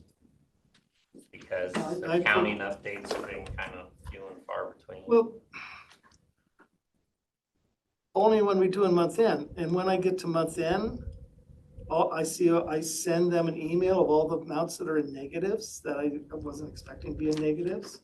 And they've been in negatives for 2 months, 3 months in a row. So I'm just asking what's these accounts, and like county fair. It's like history of county fair managers. They spend the money, they don't spend much time looking at their cash balance. They just assume everyone else is doing that work. So they're in the negative. So was there a transfer supposed to be done? I don't know. I don't know what's in the budget for the transfers. But they had other funds that are in the negative too. And I sent them an email and I hope they get resolved. Or if something that we were given that we did not do. And that happens once in a while.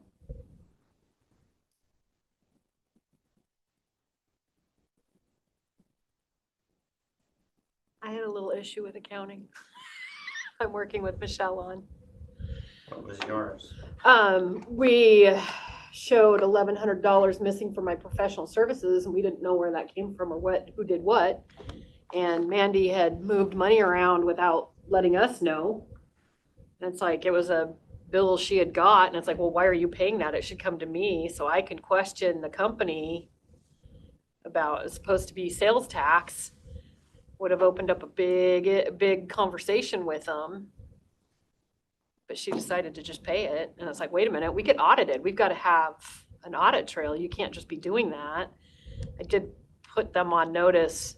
My bills have to come to me. So, because we watch our budget like a hawk. And Sounds like they need to hoe down over there a little bit. I let Michelle know I'm not happy. So. Yeah, there should be an email that's been sent out to you Right. with a copy of the bill. Yeah, so I can look at it and approve it, and that did not happen. They just decided to. No, that needs to stop. Yeah, I think it will. Well, I would hope so. Yeah, that just happened last Thursday? Last Thursday. When the report came out, we saw that, we're like, whoa, what's this? So, just so you guys know. But I'll let you guys finish up yours. Well, I'm finished up. Okay. We're approaching your time. We're in your time. Okay. filled my appraiser position. He actually started today. He's going out in the field tomorrow, actually. We've already started his training.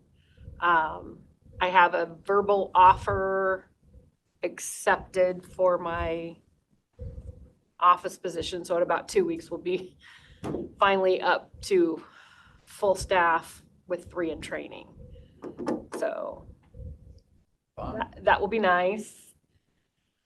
In the meantime, we're just kind of, everybody's everywhere, covering for everybody. And I'll find out about the Ziply short plat as soon as I get back. Talk to you about that. Oh, the proposed Fire 6 annexation. I met with them last Thursday. It went really well. I'm working on a spreadsheet to get to them so they can do what they need to do. They want me to come up to a couple meetings. I told them I would. They just needed to let me know when they're going to be, and I'll run up there and explain to all of the people. And I need to talk to Fire District 6 how they need to word it so they're covered immediately. But that's, and they're in a short, they've got a short window of time because it has to be done by August 1st. So, but it's doable. So I'll actually have the spreadsheet to them by end of today. I'm sorting it out by market value so they can get the 60% as fast as they can. Right. So, and get that. So you must be talking about a addition of lands that are out in the county, not a city situation. No, it's a fire district. There's an area that has no fire protection. Yeah, to get that into fire protection. North Coulee City. Yeah. Fort Air. That's been a hole all these years. Yeah. So what they've been doing is they've apparently been privately paying the city. Yeah. And when they found out what they would be paying, like in today's, it's cheaper to go to Fire 6, but it's insurance issues. So yeah, the concern is that if the insurance companies find out there's no fire service. Well, that's why if they do it kind of like that's the weird thing is they're still providing them fire service. It's just not official. So once they make it official, literally it's just a switch of a button on the map to get that updated. So they just need to let me know immediately. We'll get that switched over and then we'll get everything processed for taxes for next year. But they can make it for this year. So it's in the works. If you need any help or want me to go to the I think they were talking about maybe asking you to go to those. They're just I just asked them to give me a little leeway because it'll be at night and just with my medical issues, I just need to know in advance so I can plan in advance. Yeah, no, I agree. If it's in the evenings, I need to know. Yeah, it'll be, because they were worried about making it during the day. I'm like, no, I'll come to evening meetings, that's fine. So, and that's what they were. Well, that'll be great. That's something that's been needed for a long time. A long time. Yeah, there's a couple of spots that really need to think about covering their bases. I think, what is that? Eagle Springs is another one. Yeah.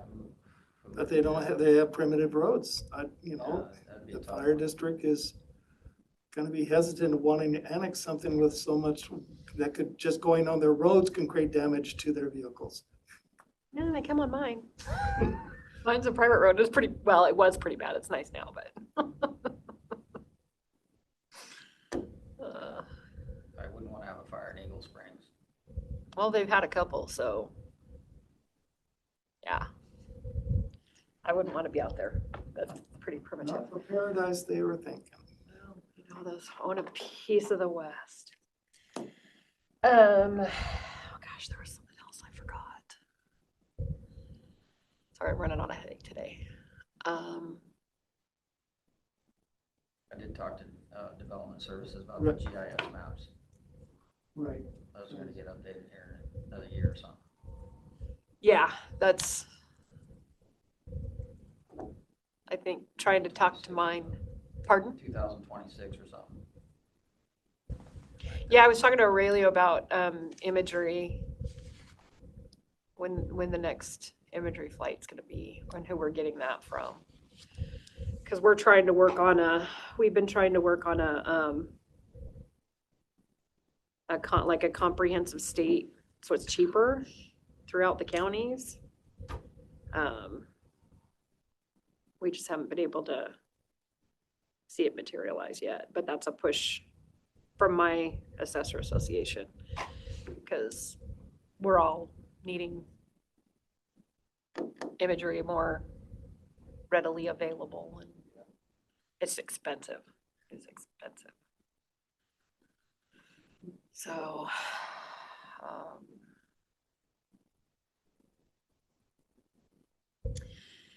I need to set up a time probably with you guys, like a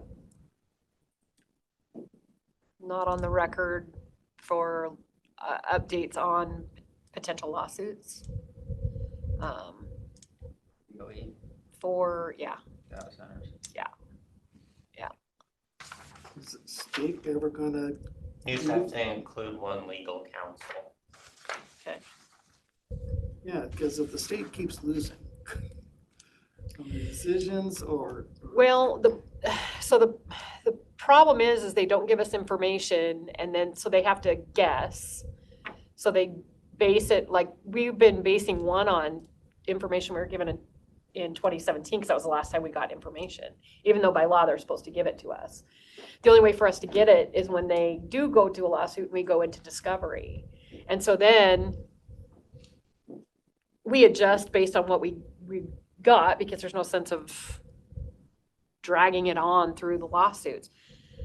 There are some remedies that we're looking for through the legislature on that. I don't want to talk about it because but that is in the works.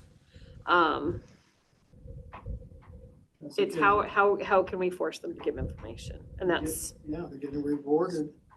well, so See, the we'll talk about it in an update with Yeah. with legal, because I'll tell you what I'm doing that it seems to be working on the settlement side of things. Because I'm not playing nice at all. Because we have like about $2.2 million right now of refunds just for SABE, for 4 parcels. Yeah. That we're working on. And I would question some of the information we got, honestly. But it's what we have to go off of. And then, of course, they had that sale that lowballed. I don't think that was a true arm's length sale. I think there was manipulation of things going on behind the scenes. I agree. Especially with the worldwide demand for data centers, and now they're worth less. 100%. Hogwash. 100% agree. Right, but when you're given, that's why I'm questioning the information that we've been given, but that's the official information supposedly, so I'm gonna start pulling the publicly traded ones, the stuff they're given to the FTC. And if it doesn't match, I'm gonna turn them in.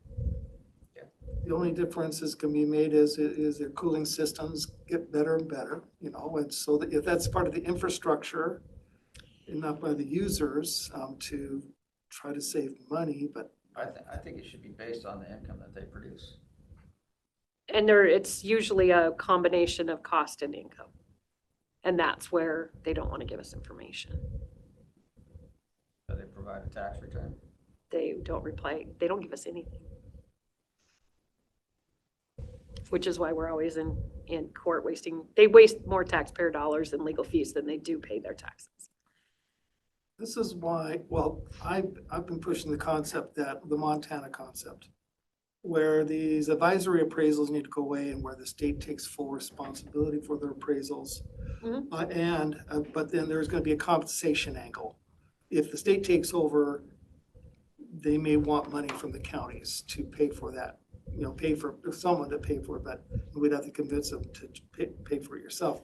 But I think there's a big difference between advisory and them being responsible. Well, so I accept whatever they give, so they do follow, they back up their appraisal, because I don't have time for that. So if you change it in any way, then they don't, and you're on your own. So I require them to give me a value, and then I accept their value, and that's why they do come to the meetings. So they do, I have to say, they've been really good about that.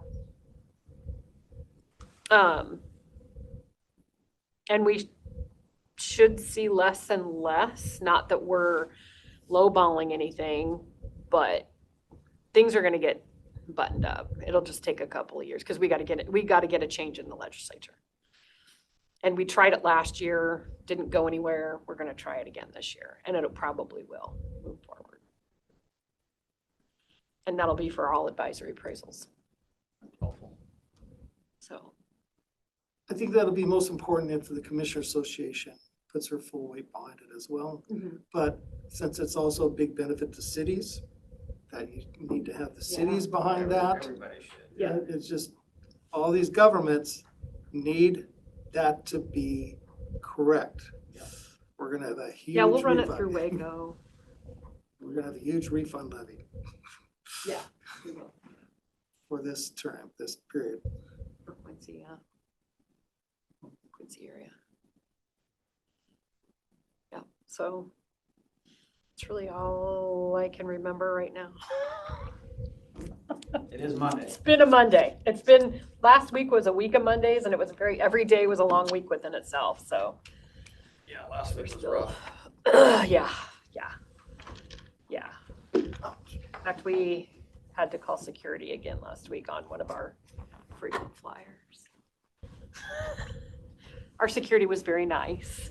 Anything else? They're very helpful. I got Nothing? nothing. I got We'll nothing. recess until 1 p.m. Good afternoon, everyone. Rob's here. It is 1 p.m. and we are here for position management review. Just got in his truck as I was Okay, so our presenter from Public Works is on his way, so we can just hold on the line for a moment.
So I guess while we're waiting for John, oh, here he comes.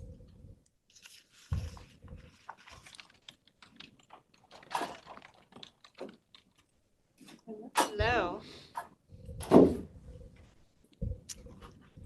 Oh, you can come sit at the table with us. Okay. Please do. Okay, so we have one position today. Public Works is requesting an assistant county engineer position.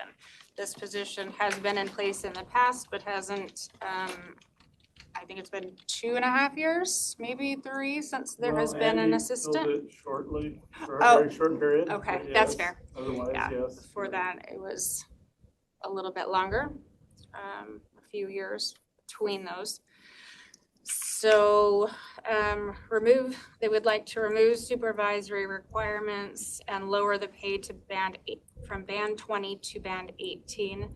This position is needed to vacate the associate engineer position. Current employee is doing assistant county engineer position.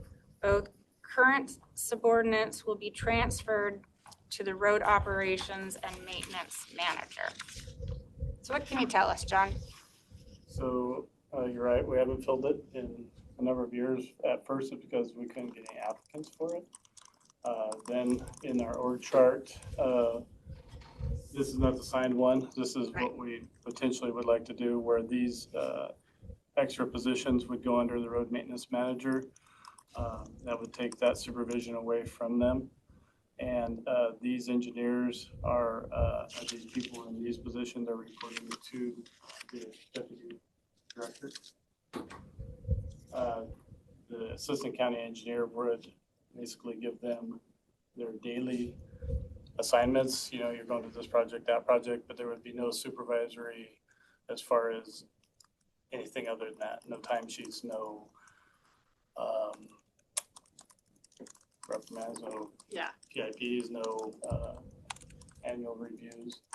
Is currently the sign shop under roads, or has it been under? No traffic, vegetation, which is sign shop, traffic manager, vegetation, fleet manager, and bridge have all been under the engineering side of the house. Okay, so your plan is to move them over, but then keep these here Yes, under engineering. And under me as far as supervisory. So can you tell me why take the supervision piece away from the assistant? It's a large job in itself without the supervisory stuff. We have so many projects with SS4A, all of our road projects, that is an added component that they don't need really in that position. There really is no need to supervise anybody in that position. Their job is to get projects out and funding and those types of things lined up. And the associate engineer position, will it be backfilled? No. No. That's will be what's the term? Archived? Okay.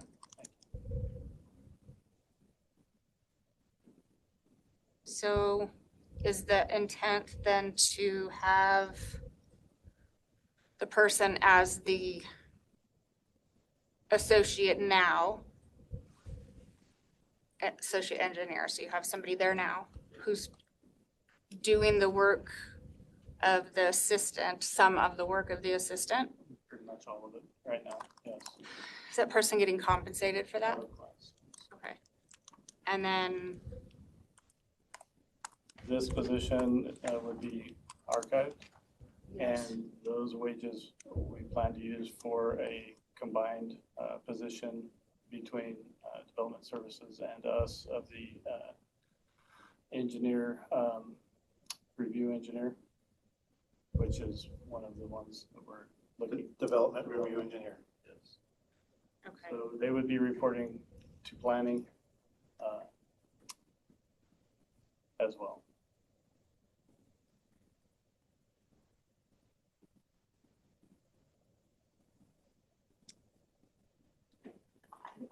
Yes. Would this affect, I know you said exempt without this supervisory position.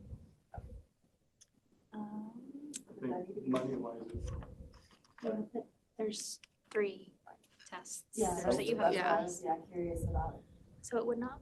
Yeah, it would not fall as exempt anymore. Okay. I just wanted to point that out. Thank you. Yeah, no problem. Yeah, that's it. Other than that, I was fine. Would it be considered a reclassification? Yeah. Looks like, yeah. Yes. Okay. Perfect. My one concern from the HR perspective is that essentially we're going to, how can I say it, we're opening a position, she's getting paid out of class, but relinquishing her position, archiving her current position without going through the interview process. So that's a concern. Right. We still, my thought the process was we were going to open, if this was approved, open the position internally for 5 days for applicants. Oh, okay. Not Well, just big if piece you of the were- picture I didn't sorry. get from this, so thank you, I appreciate that Yeah. for providing the clarity. We're not trying to Okay. do any more of the creating positions for a person. That was Thank done in the you. past. I value Doesn't that work statement well. so much, more than you know. I appreciate that. So, okay, We want this to be open internally to anybody to apply. thank you. Okay, so any payroll stuff? No, other than that, it's good. Mandy's not here for budget, so we'll have to check on budget, but as far as you know, is there any budgetary issues? Not that I'm aware of, where this position, we're taking money away from it. And it is in the budget, that position, even though it hasn't been filled, is still within our budget for the year. Okay. And then the other two positions is really taking that budget for one and transferring it to another, so to speak. Okay, any commissioners' insight? Questions? I don't have any questions. Okay. Rob, how My about you? question is, we haven't been able to fill the engineer position, and now we're looking to add this position back. I mean, I don't question this at all. I'd like to have a conversation about kind of the plan for public works versus just doing position changes as often as it seems like we've done them there. But my question on the engineer is, does it need to be paid higher to put that out there, or do we need to increase where it's listed at? I think that's what we planned on at the last one, is that we would advertise somewhere else. Well, Like Prothman? Yeah. The, one of our people was at an engineer training recently in Olympia, and according to them, with the rest of the counties there, we are right in the range of everybody else for money. Okay. But, so we talked with the board last week about getting on Prothman and maybe even paying to, the extra to get it promoted. Yeah. Okay. And you can help assist with that? And did the board approve? They asked us to Okay. work through you guys with this. Okay, we can do that, for sure. Prothman there's also another company. Prothman has split, so there is a little bit of competition happening, so we can check prices on both of those companies and let you know. They're both still Prothman though, just different companies. Okay. Anything else? Anything you add? Okay. Thank you. That was it. And tomorrow it'll come back to the board for decision. Apologize for my tardiness. No, it's okay. Happens to all of us once in a while. John's calling. I'm in trouble. Okay, thank you. Thanks, John.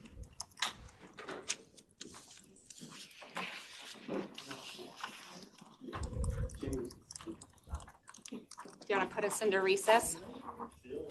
Yes, ma'am.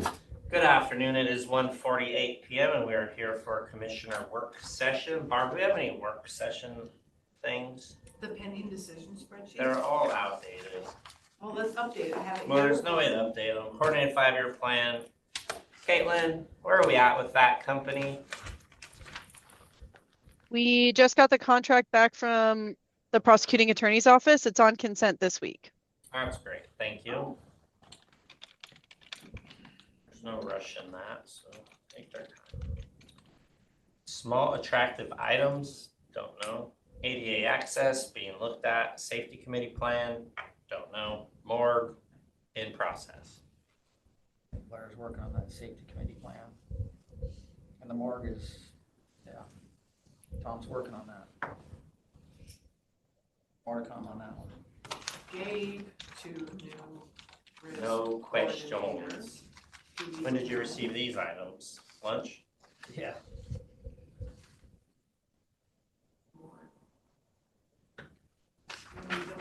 Did he reach out to you yet? Yeah, you can take it off. Take it off. No, I haven't heard from him. I told him it was you. He said, sweet. He'll be hitting you up.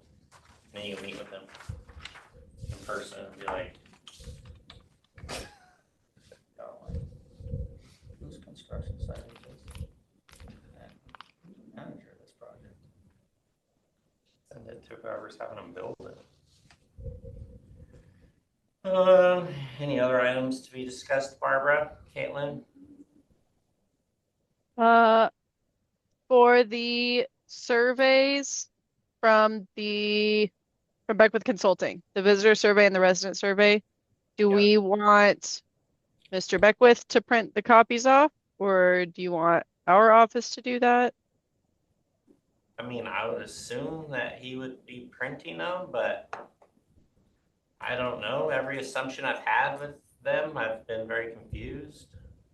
He had just reached out on, I think it was Saturday, asking. Where we choose one. Did you hear that, Caitlin? No, I'm sorry. You know when we do our process and we review their submittals? Let's narrow it down next time even for the homeless study. Let's narrow it down to like 2 or 3 and then require an in-person or a Zoom meeting prior to selection. Okay. I feel like that would be helpful in some of these, especially with this one.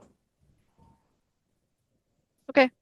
I didn't realize you were going to be doing, and I were going to do all of the work for them and then pay them.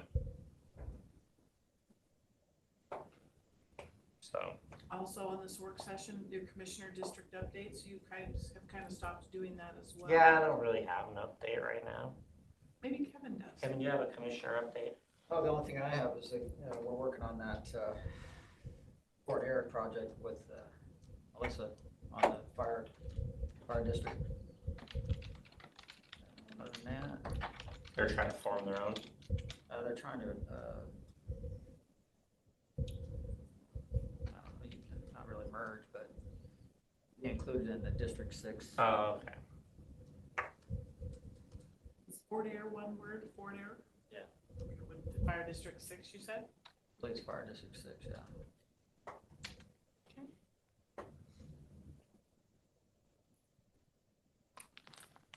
Yeah, we stopped doing those. Normally we'd usually do commissioner updates. That was the other thing. And just hit on the stuff that we've been doing where we were last week. Apparently in Cascade Valley Water District. Yeah. Commissioners are not in the district. Oh. And our elections department has allowed them to be commissioners. Somehow, some way. And so Keith is also one of the commissioners. And so we're trying to figure out how we can expand the district to include those 2 commissioners. Do they get serviced by the water? Yes. That would be how I would. Oh, I agree 100%. But currently they're not in the district, which I don't understand. I guess because you don't have to be in the district to get water, but you have to be in the district to be a commissioner. So for the last. I feel like if you get water, you should be in the district. Dennis was on the district when I was kicked off because I moved outside of the district. And apparently he wasn't in the district either. It's weird. But his street is in the district, but his house isn't in the district, which doesn't make sense. Same with Ed. Ed's street is in the district, but his house sits back off the road far enough. He's not considered living in the district, which is crazy. I mean, Can they change the district? yeah, it's a process to go through. We're working on that. It's an annexation, right, I think. Yeah, there was another way to do it. We got the information from MRSC, so. I told them that they needed to probably hire an attorney to help them with that project. We'll have to work on that. I apologize, Rob, for the minutes. You said that Tom Beckwith should be printing them, so we need to reach out and tell him to print them? Well, I mean, What do you get paid? it would make sense. He would print them, or he would have, like, Pay some somebody to nice print 'em. printed ones that we distributed for him. I mean, that's what I would have thought. Okay. I don't know. It's my first time. I'll email him and ask him to print and maybe just some clarification about distribution.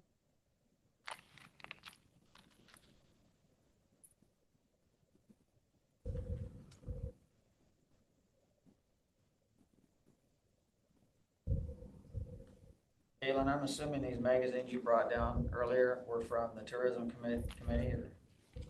Yes, those are the 2025 travel planners that have been distributed. Our office got them. I don't love them. It's just, I would never go all the way through. I did go through all the way through the whole thing. What was odd was when I think of some of the biggest draws, they weren't even in here, probably because they weren't advertising to be in here. The thing that I didn't like about them was the maps of the towns. There's no reason to have a map of the town when everybody uses GPS.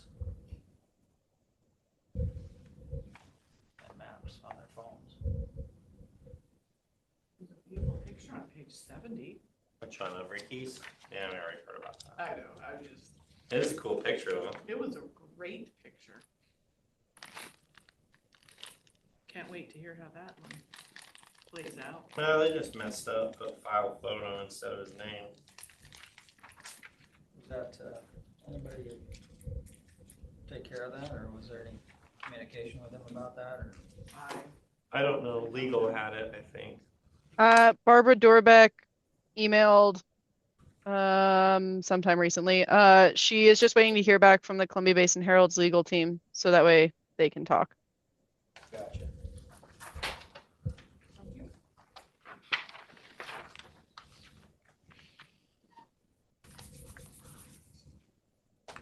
Anything else? Not for me. Anything for you? Anything for you, Caitlin? I don't think so, no. Okay, then we will take a few-minute recess and be back at 2 p.m. Good Yeah, birthday. afternoon, it is 2 p.m. and we are here for a Fund 105 meeting. That was right? Correct. Yep, Fund 105 transfer discussion. You want that in front of you, Daryl? Your request?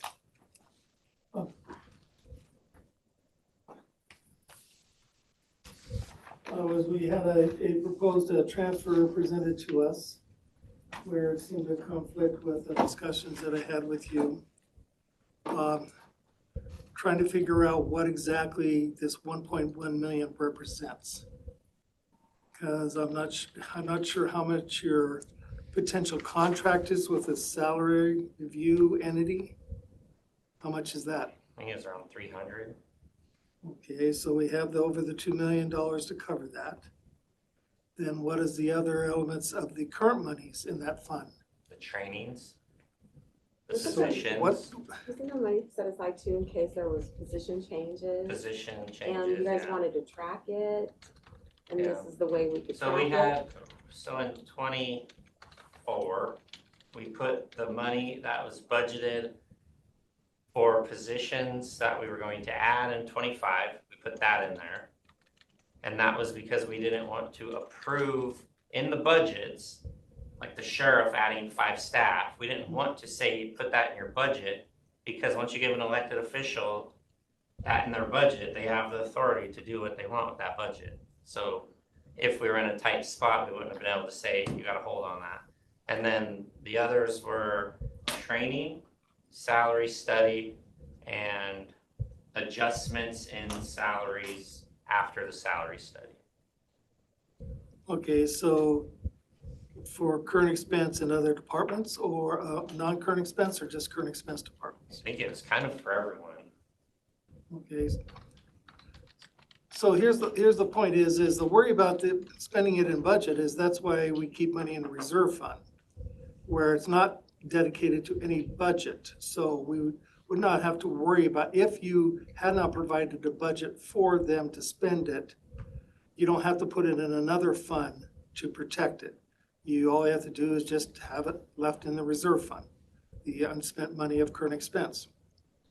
Now, if you have some money that you're wanting to contribute to other non-current expense departments to be paying or getting the benefit of salary increases, then that's just as simple as I think that they were trying to do away with as many, but I'm guessing, as many budget resolutions, because we would have Yeah, we were trying to move not do it a bunch of budget constantly extensions. from reserve into somewhere else. And so I think that they just put it here to keep it there in case every time they did a new position or allowed it, that we would Yes, take it out of here when we did the PMRT and then move it to the permanent process place.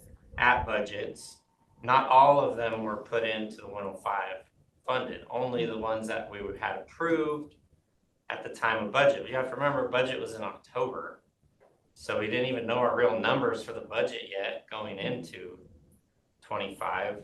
So we didn't want to just guess that we would be fine.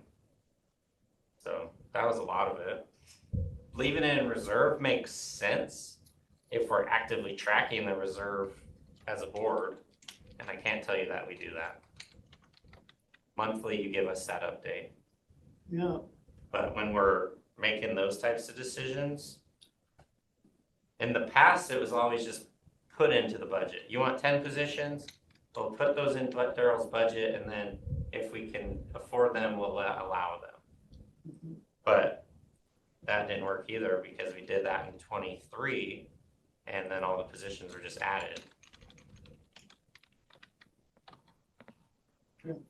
So then what is the need for this 1.1 million? Now that we have a $2 million expense problem and $2 million plus revenue problem, plus now it's higher because of the big refunds on property taxes. The 1.1 is what, that was the amount to cover the positions that are adding in 25? Yeah.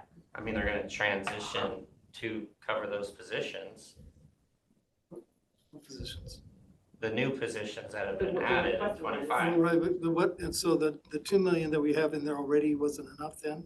So the 2 million was for the salary study and the trainings. And any So changes of Yeah, salary changes of survey salary after could the survey. create, that's what that's for. They moved this into there to kind of keep it separated, because if they put it in everybody's budget, then they assume that they got those positions. And they didn't want them to assume that they got those positions. So they set it into this fund. So it could have been put in the miscellaneous budget. It could have been budgeted there without moving it to another But fund. this was a choice that they made. The 105 was created basically for a training and employee investment type fund. Yeah, I'm trying to figure out. Well, I wish you would have been in that meeting when we created a fund to do that, because Well, right, and so I'm just not wanting to feed the monster. Thought he was. I But- probably was. I don't know. But it was, He was. I mean, I don't know. is this mostly training for the sheriff's office? No, this is Because I'm not sure how this cost gets so high for training. NACO trainings. It's not necessarily training, but there is money set aside in the original portion of it for training. These were set aside for positions, additional requested positions that needed to go to PMRT. before they decided that they were going to allow them. But these are the potential new positions So for if the we- budget. If we create new positions, then we're not showing it within the budget of that department, and it shows up next year? Or does this continue getting paid for outside that budget, that department's budget?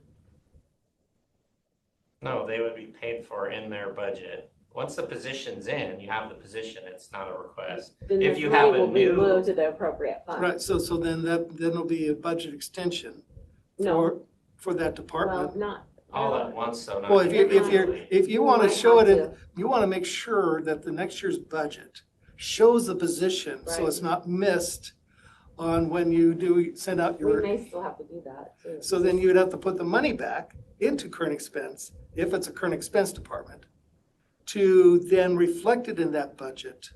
It'll still show in there when we move it into that.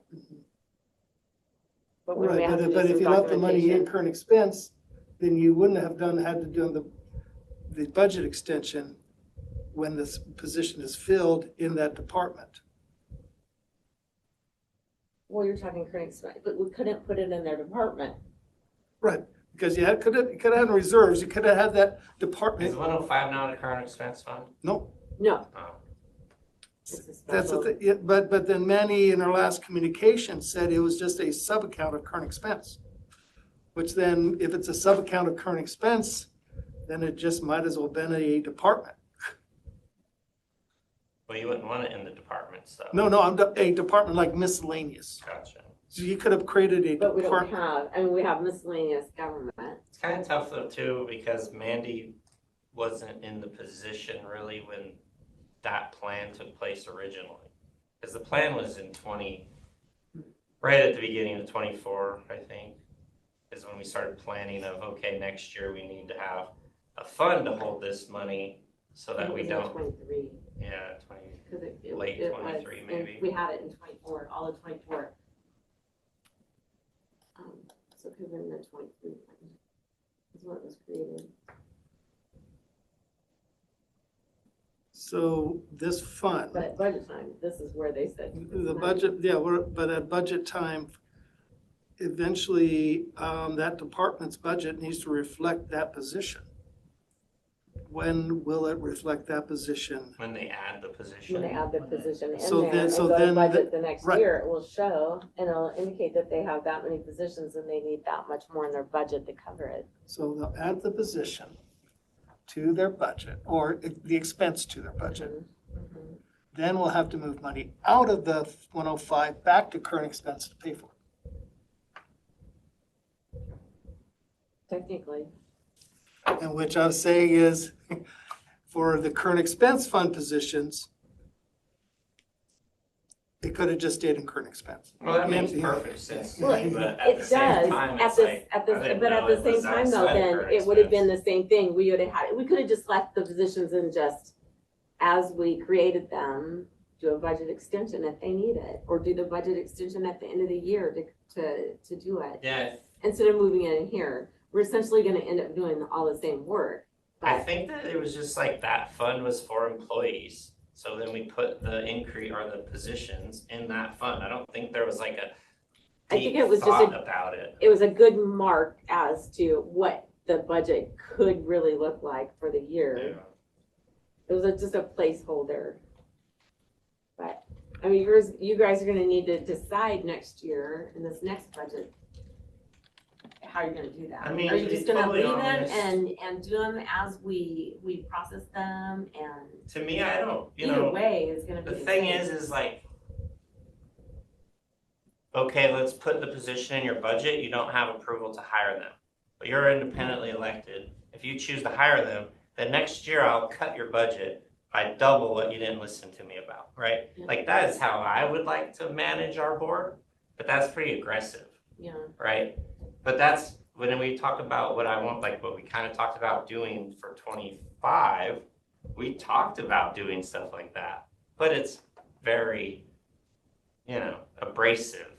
But it's the same as, that's not an approved position, we're gonna put in the budget, so we don't have to do budget extensions.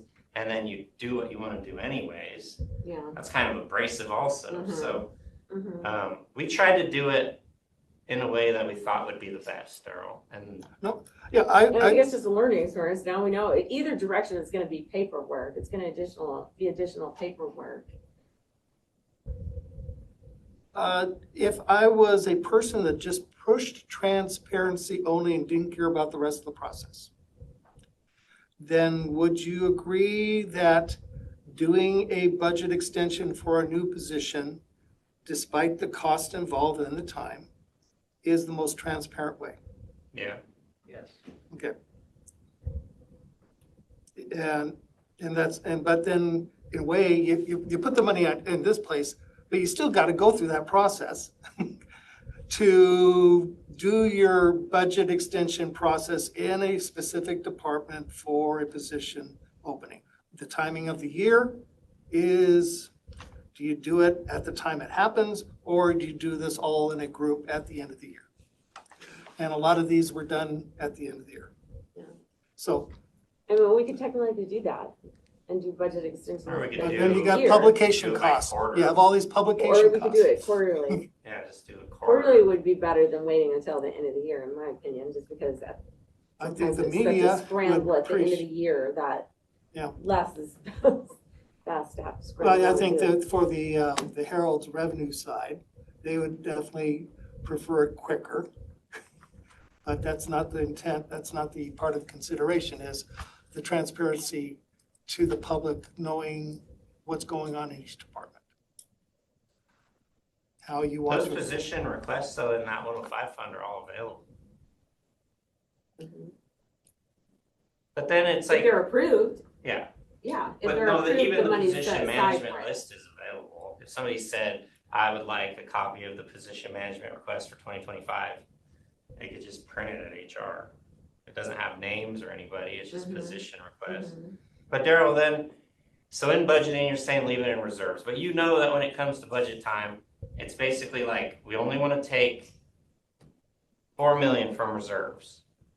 So if you were to budget the same, but leave those positions in the reserve, and then you only pulled, 2 to 4 million out of there, but you left those positions that you might hire, now you have that chance of going 3.5 to 5.5 million versus having it budgeted and keeping your reserve where you wanted it also. How would you manage that? Well, the first thing is one of the toughest things is we are really at ends trying to figure out what the reserve balance. And then, of course, we didn't factor in the $4+ million. That was also that if we had a perfect world, that's the whole thing, is if we had a perfect world. Well, I don't think the budget is intended to be perfect. I know, that's either. why a budget, that's why there's It's a extensions. budget. Yeah, it's just if That we you know can all these adjust. things. Now, the question is that the problem is the end of April number is so misleading right now. And until we get to the end of May number, it sure looks like we have a lot more money. And where did that come from? It was the expenses. Is there any problems with expenses? Well, expenses were normal. So it just was because somehow we posted a lot more money faster this time around. So we got to factor out, but we haven't factored the reduction of the refunds that are unknown at the time, and the over levying or over projecting of the property tax revenue for that was used to balance the budget. So then if we knew those things, would we have transferred as much in our budget, depending on what our goal was for any year budget? And that's where I'm saying, if everything still is playing out the way we're projected, except for expenses being $2 million more and revenues now being $2.5 million less, then that 1.1 million would have been not done at all. If we had all the information, or use that $1.1 million as more to reduce our budget, but then again, it's still a sub-account of current expense, where it didn't really affect the capital. So that's the thing is, right now, this is a bad time to have numbers blare at you and say everything is very cozy. Yeah. Now, that's just disgusting to have such good numbers right now because it's totally contrary to everything we were doing. All these projections we're doing. But right now, in a way, we're still on except for those two things. It's just we got property tax revenue we're not going to come close to. And that expense, unless we have a whole bunch of other expenses not having to cover for that 2 million, and it's not the 2 million, it's a large portion of the 2 million, because I don't know how much the additional 2 million affects public works, mental health, and all those other departments. Do we know how much the percentage of that 2 million was not for current expense? So the 2 million is not 2 million. The 2 million is, unless, because I always also talk about just eating it in the current expense and not charging those departments. So I don't know if I don't know what the decision was made on what to do about that 2 million on the insurance. Did you decide to appropriate it out just like normal or a different breakout? I don't recall that we made a decision on that. Because Mandy's already done some disbursement, or on some method. I thought you guys. 105? No, not 105. I'm talking about the insurance fund. Oh, I don't know anything about that. Because she did something, and I thought that was from you guys, your direction. Yeah, I don't know that one. That's one that Blair talked about. We're gonna have to look at, We yeah. have to check with. Yeah, we have to check. I think that they're working on that and doing some things, and I think that, I wanna say that Mandy said we were covering some of it, like New Hope's in current expense, because I know that there was an email back and forth with, New Hope regarding that. Off the top of my head, I don't remember. Okay. All right, yeah, So we still haven't made a we had a decision big on that. negative millions of dollars in the fund for 1 month, waiting for the transfers to go happen. Now I see a smaller negative number, so I assume that the distribution method was agreed upon. But I don't, I'm not in those meetings. So you're saying there was funds taken out of that for the I'm insurance? saying funds went into that, it was in a big negative, millions of dollars, 5 million in the negative, and that's normal. Then the negative balance, then you have transfers coming from all these funds into that fund to bring it down closer to, it's supposed to be, the eventual goal is down to zero. It's supposed to be a zero game. Yeah. And my assumption was, the first assumption is whatever the percentage method that was decided on the first set of money that we actually budgeted to would continue. Unless there's a new direction by the commissioners telling them for her to do something else. She's not here, so I can't answer. Right, her. so That seems part of it. that's my assumption. It doesn't mean I'm right. That's what I assumed was gonna happen on that gap. We probably should research that, see if we did make a decision on that. I know we talked about it, but I don't know that we made a decision, but. Because, yeah, that 2 million, it doesn't represent current expense. That's current expense and some other big departments. Everyone has a share in that money.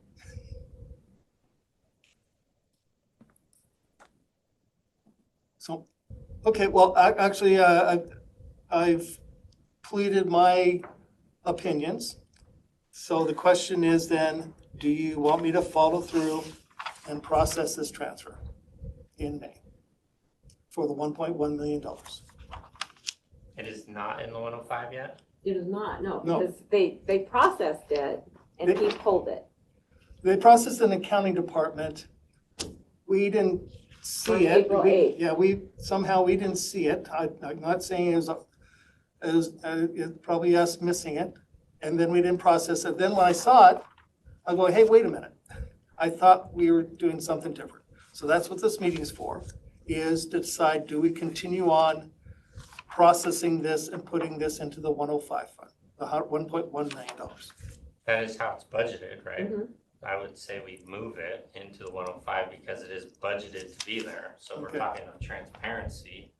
That is where That's it's what we budgeted budgeted for, and that was the. So to not move it, Well, right, I mean, we that's, can and always that, move it back and be, Mhm. that's full transparency to me. right. And that's why I went to Michelle, because you said the only way to undo the budget is for you Well, to do it. I said resolution, but then we're like, if that's increasing it, it would be a resolution. And I don't know And what so, we so do what exactly is to the move process it. to not do it? Because we've, Just a transfer? yep, because we've had transfers in the past that ended up not being done. I don't remember what the process is where they weren't done. And so whatever that process. Well, and sometimes when, like, I know when TS has asked for, and we're supposed to be giving them extra money, transferring money in, and sometimes they don't need it, so it doesn't get done, so they don't need it, so we don't give it to them in the end. But that's kind of what the plan is to wait to see if they need it, and then you move it, just like the fairgrounds, as they need it, we give it to them. Mhm. But if they don't need it, they don't end up getting it in the end, so. So then the question is not because it's budgeted, but because is there a need to do it? Right now, there's not a need to move it there. Right now. We're gonna continue to add the positions. We are doing the salary survey. If we don't plan on, the survey is supposed to be completed like not till November, maybe even later. So it's not gonna be on this year's budget if there are increases. So it probably doesn't need to be moved. Yeah, so if there's funds in that account that we're not using, why would we move it anyway? If it's not being used, why move it? Is there a reason why we would move it? To earmark it for what it was, Yeah, it was earmarked for the new for what it's positions. for. But Nope, right now, I'm at the level of my leverage. I have no leverage. I'm at the And that's what I direction. told him, I said, we don't have the authorization I know. to not do it, just based on you telling us not to do it, so somebody else has to. Are we in any violations if we don't transfer it right this minute? I Not think that- so, no, not because that I'm we aware can of. transfer The it all the only- way up to the end of the year. But there is a big hassle because the counting's already done it in their side. Yes, we process. So it there on is our a, side. there is a activity that's happened and work that's been done to be put, to do this. And you all know we have all kinds of time, spare time. So I don't want to devalue that. I just, my answer is truly comes down to, do we really need to do it? And since we have other ways, but that doesn't matter. You did a budget for it. And if you want it to be done, then it'd be done. But having a hard time seeing how But this we're gonna money. need some kind of formal request by somebody. If we've already processed it. It was just like we were So my next question undoing is, something that if we it's were sitting in the supposed to 105 do account, without any Is that- authority. are those funds available to invest or anything, or are they just gonna sit in that account? They're currently sitting in that account, not invested to the benefit of the fund, but invested to the benefit of the current expense fund. They're not losing any of the investment. So Whether it's it's in not that fund or growing, not. it's not growing, and the current expense is benefiting. But since this is a sub-account of the current expense fund, putting all this extra work of investing separately and then having to budget now this revenue. I don't know if you can call it a sub-account to it. It's just, it will be an account that rolls in on the annual reporting Right. as a current expense because it's not grant revenue. So you can't. It has to be rolled into current expense, just like the fairgrounds and. Right. One thing is, and this goes clear back to Paul Clausen. You may not even remember him. He was the past prosecuting attorney long ago when I first came in. He talked about cumulative reserves funds. That if you're going to create a new fund, it has a specific purpose.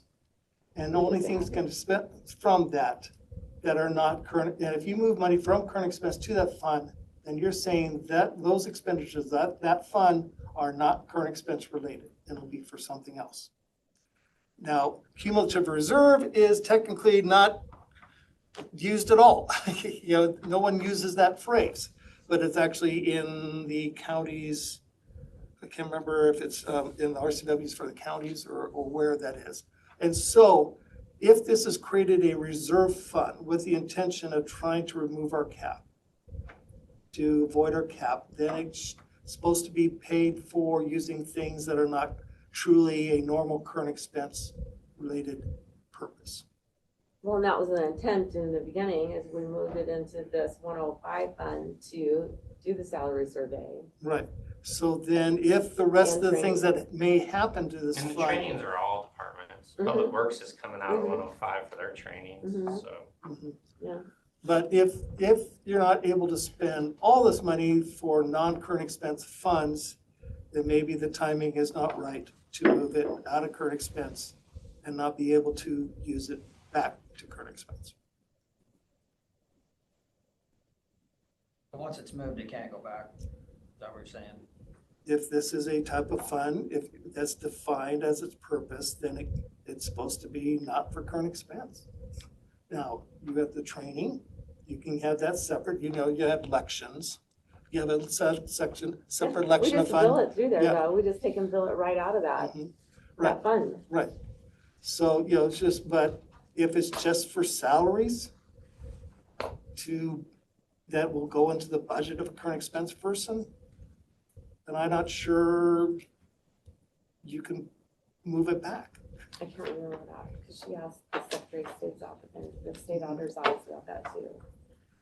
But- Now, I don't have that. But right now, you did say it doesn't have to be done now. So can we find out what we can do with it? Can it just stay in the current expense and not transfer without causing a problem? It would just stay in reserves then, and then you would just have to do, I mean, if you're gonna create a whole new position, I'm gonna assume that the department's already got all of their current positions filled and people are being paid, and if they have an additional one, they're definitely probably gonna go over budget, so they would need to have a resolution to increase the budget and put that funds from current expense into theirs.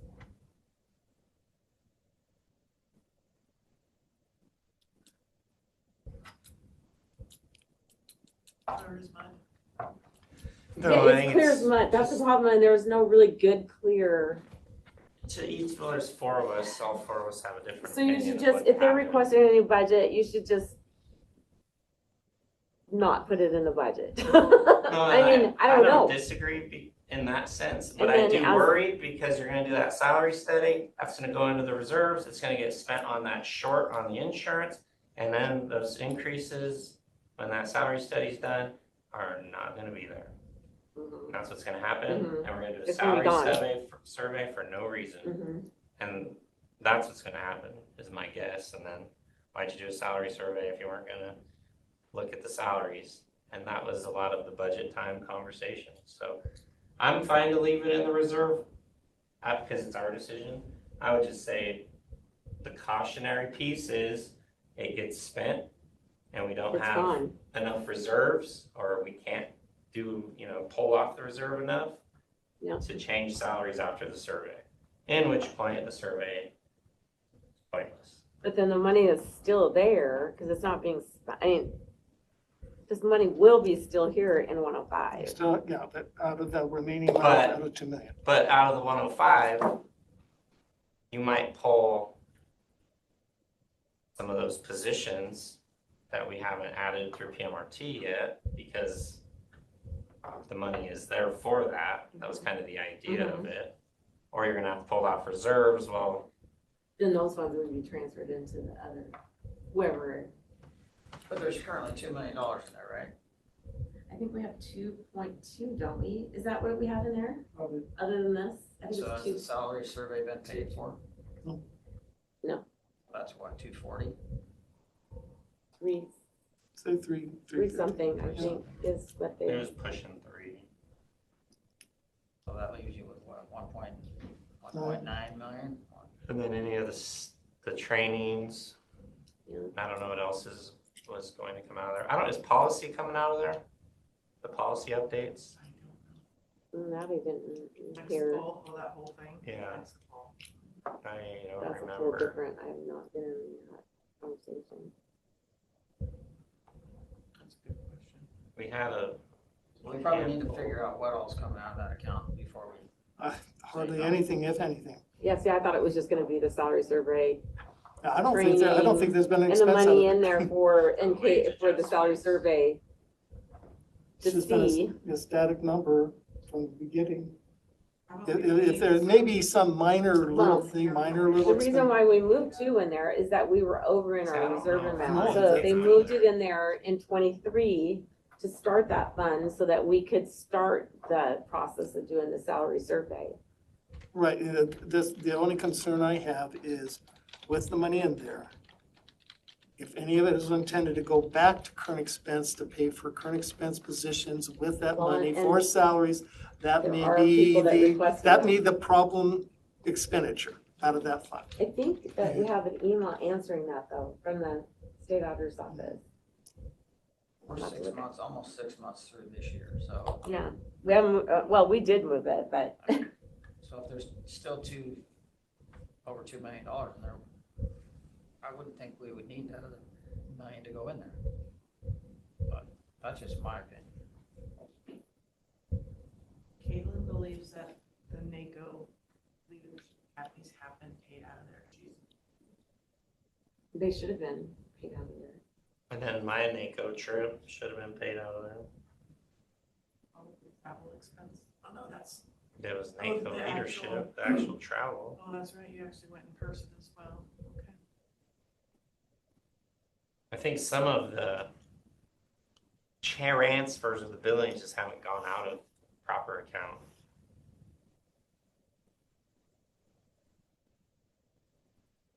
But yeah, I have no issue not transferring the 1.1. Just knowing that the issues may come at the end of the year. You still have the ability to send it over. Yeah. So we probably need that in some kind of black and white form. Would be nice. So that we can attach it to why we're gonna transfer this back. Where's the Based reserve at right on- now? On the commissioners The current saying expense we reserve? don't need to do it currently. Well, right now, the cash balance in current expense is over $31 million. Because of, yeah. Because of the major overload of property taxes. But then technically only 2.5, we only have 2.5 more than a year ago.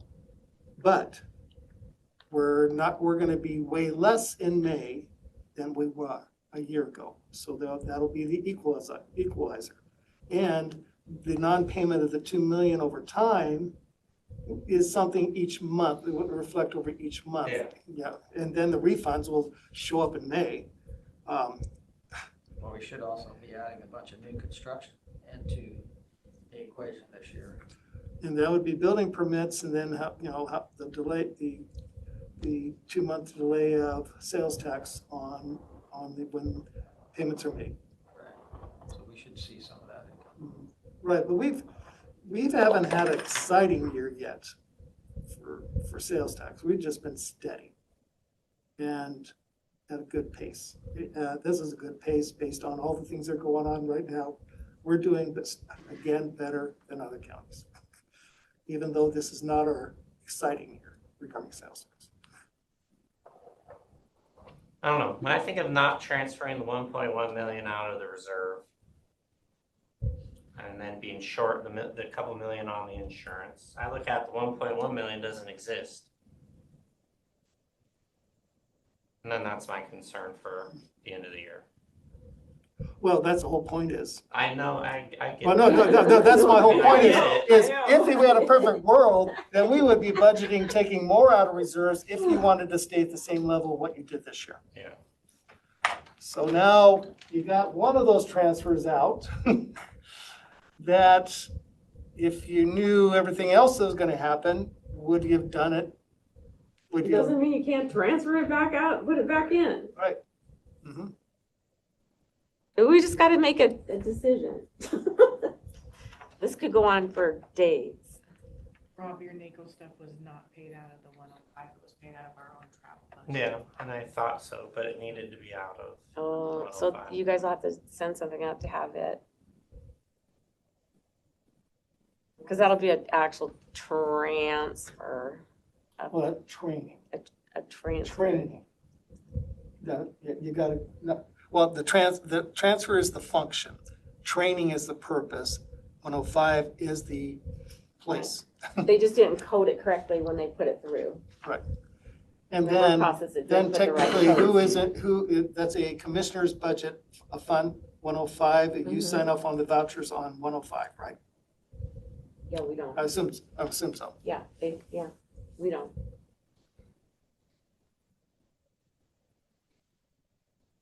Okay, yeah. So where are we? Yeah, that's what It's not okay yet, because we have No, I just, yet. we're ready to process this, if that's what you want us to do. I have nothing more to add to what I'm saying. I think you've heard me and you understood it. Doesn't mean it weighs more than other issues. So I have no problem knowing that I pled my case. And my only issue is we're gonna reverse this. I need documentation from you guys that says, I mean, it doesn't make any difference to me. Yeah. Either way. So if Rob feels. because I don't wanna go down later on and then somebody accuse us of, we just reversed this out and we decided we weren't gonna do it. I just feel like we need documentation that. I would like to just wait until next Monday and let Cindy kind of give her opinion too. If she thinks we should transfer, that's kind of my first lean. I don't think that it matters a lot. I just think that it is a wash, so it removes the 1.1 from existence essentially. Mm-hmm. And are we willing to have the issue when that comes up in the future? And then will that affect next year's budget? Yeah, well, it will. Yeah. So. Yeah, just for history. We did have a very different opinion on how much to take out of the budget. Speaking for me, I was worried that we're taking too much too fast and that it would not be sustainable in years 3 and 4. That we'd be back to what other counties are at in regards to them having much tighter budgets than us. So, but I also said we have too much money. And we had to do something. And then the arrow was after all that. Yes. So we have some conflicting messages here. Yeah. And so, again, it still comes down to the big thing is what's your target for your current expense ending cash balance? I feel like we need for me, and Kevin is new, I need a better understanding of that. From the last few budgets, I haven't had a good understanding of that, and it's always like, that's too much, that's too little, like 500,000 more. 500,000, I could spend 500,000 in a couple of months myself. That's not very much money. So. And that's the problem with the timing of the budget and when it has to be approved and when we have so much revenues coming in afterwards, the expense side should be lot less variance. But the revenue side, first we needed values that we didn't get. Right, the revenue side changes. The revenue side was changed, sales tax wasn't gonna continue on, or was it, being like other counties where it started trending lower? We still saw it kept going up. All these things, trying to determine where our ending cash balance was and how much we need to take from it. And so maybe that's what we're gonna have to do is just do it. And that's why it's just so, holy smokes, when I learned all these things, that'd probably be the best thing. And to found do, out we're other gonna than get a lot we don't more want it money. Too far into the And beginning then of less. next year. I think it has to be done in December. What date? The first Monday in December, you have to start, but it can be continued up to 5 days. Oh, so we only have 5 days difference from, okay. Man, I'd push it back as far as possible. Well, and sometimes we do, you guys go with it, and then we push, but 5 days is only 5 days. Yeah, 5 business days or 5? It's 5 business days. Is it 5 business days or 5 days? That's where their confusion is. It just says continued up to 5 days, it says. Does that mean once a week for 5 days? I was hoping the auditor's office would know more about because it's budgeted, but. We'd have to ask. Gosh. For 5 days versus 5 clarification, business. it's kind of vague. They write that stuff so you can be confused. Nobody knows by reading it.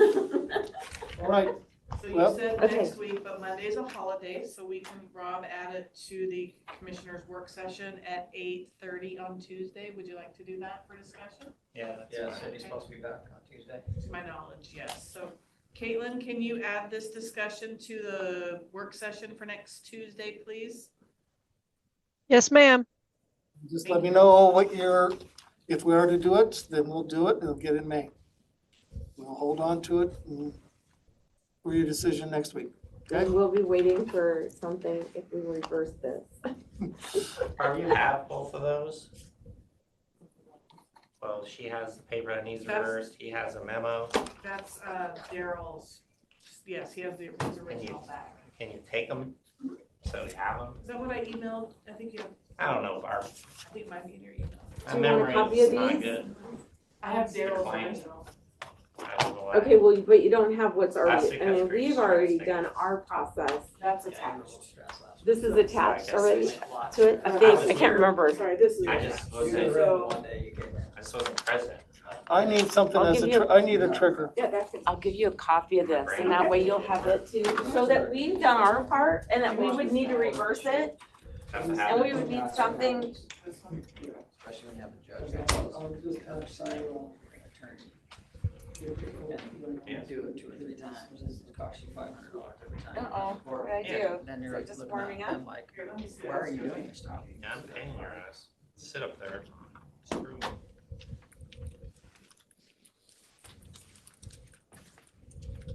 We got 6 copies. Oh, Do I correct? I just want one copy. Early today. Is that the same Same thing? schedule, Well, freed up time. this is, but I wanna show that we've got our, I mean, what we have already done. That I want writing in reverse. So I don't want anybody. Well, we're going to go into recess until tomorrow. Like that.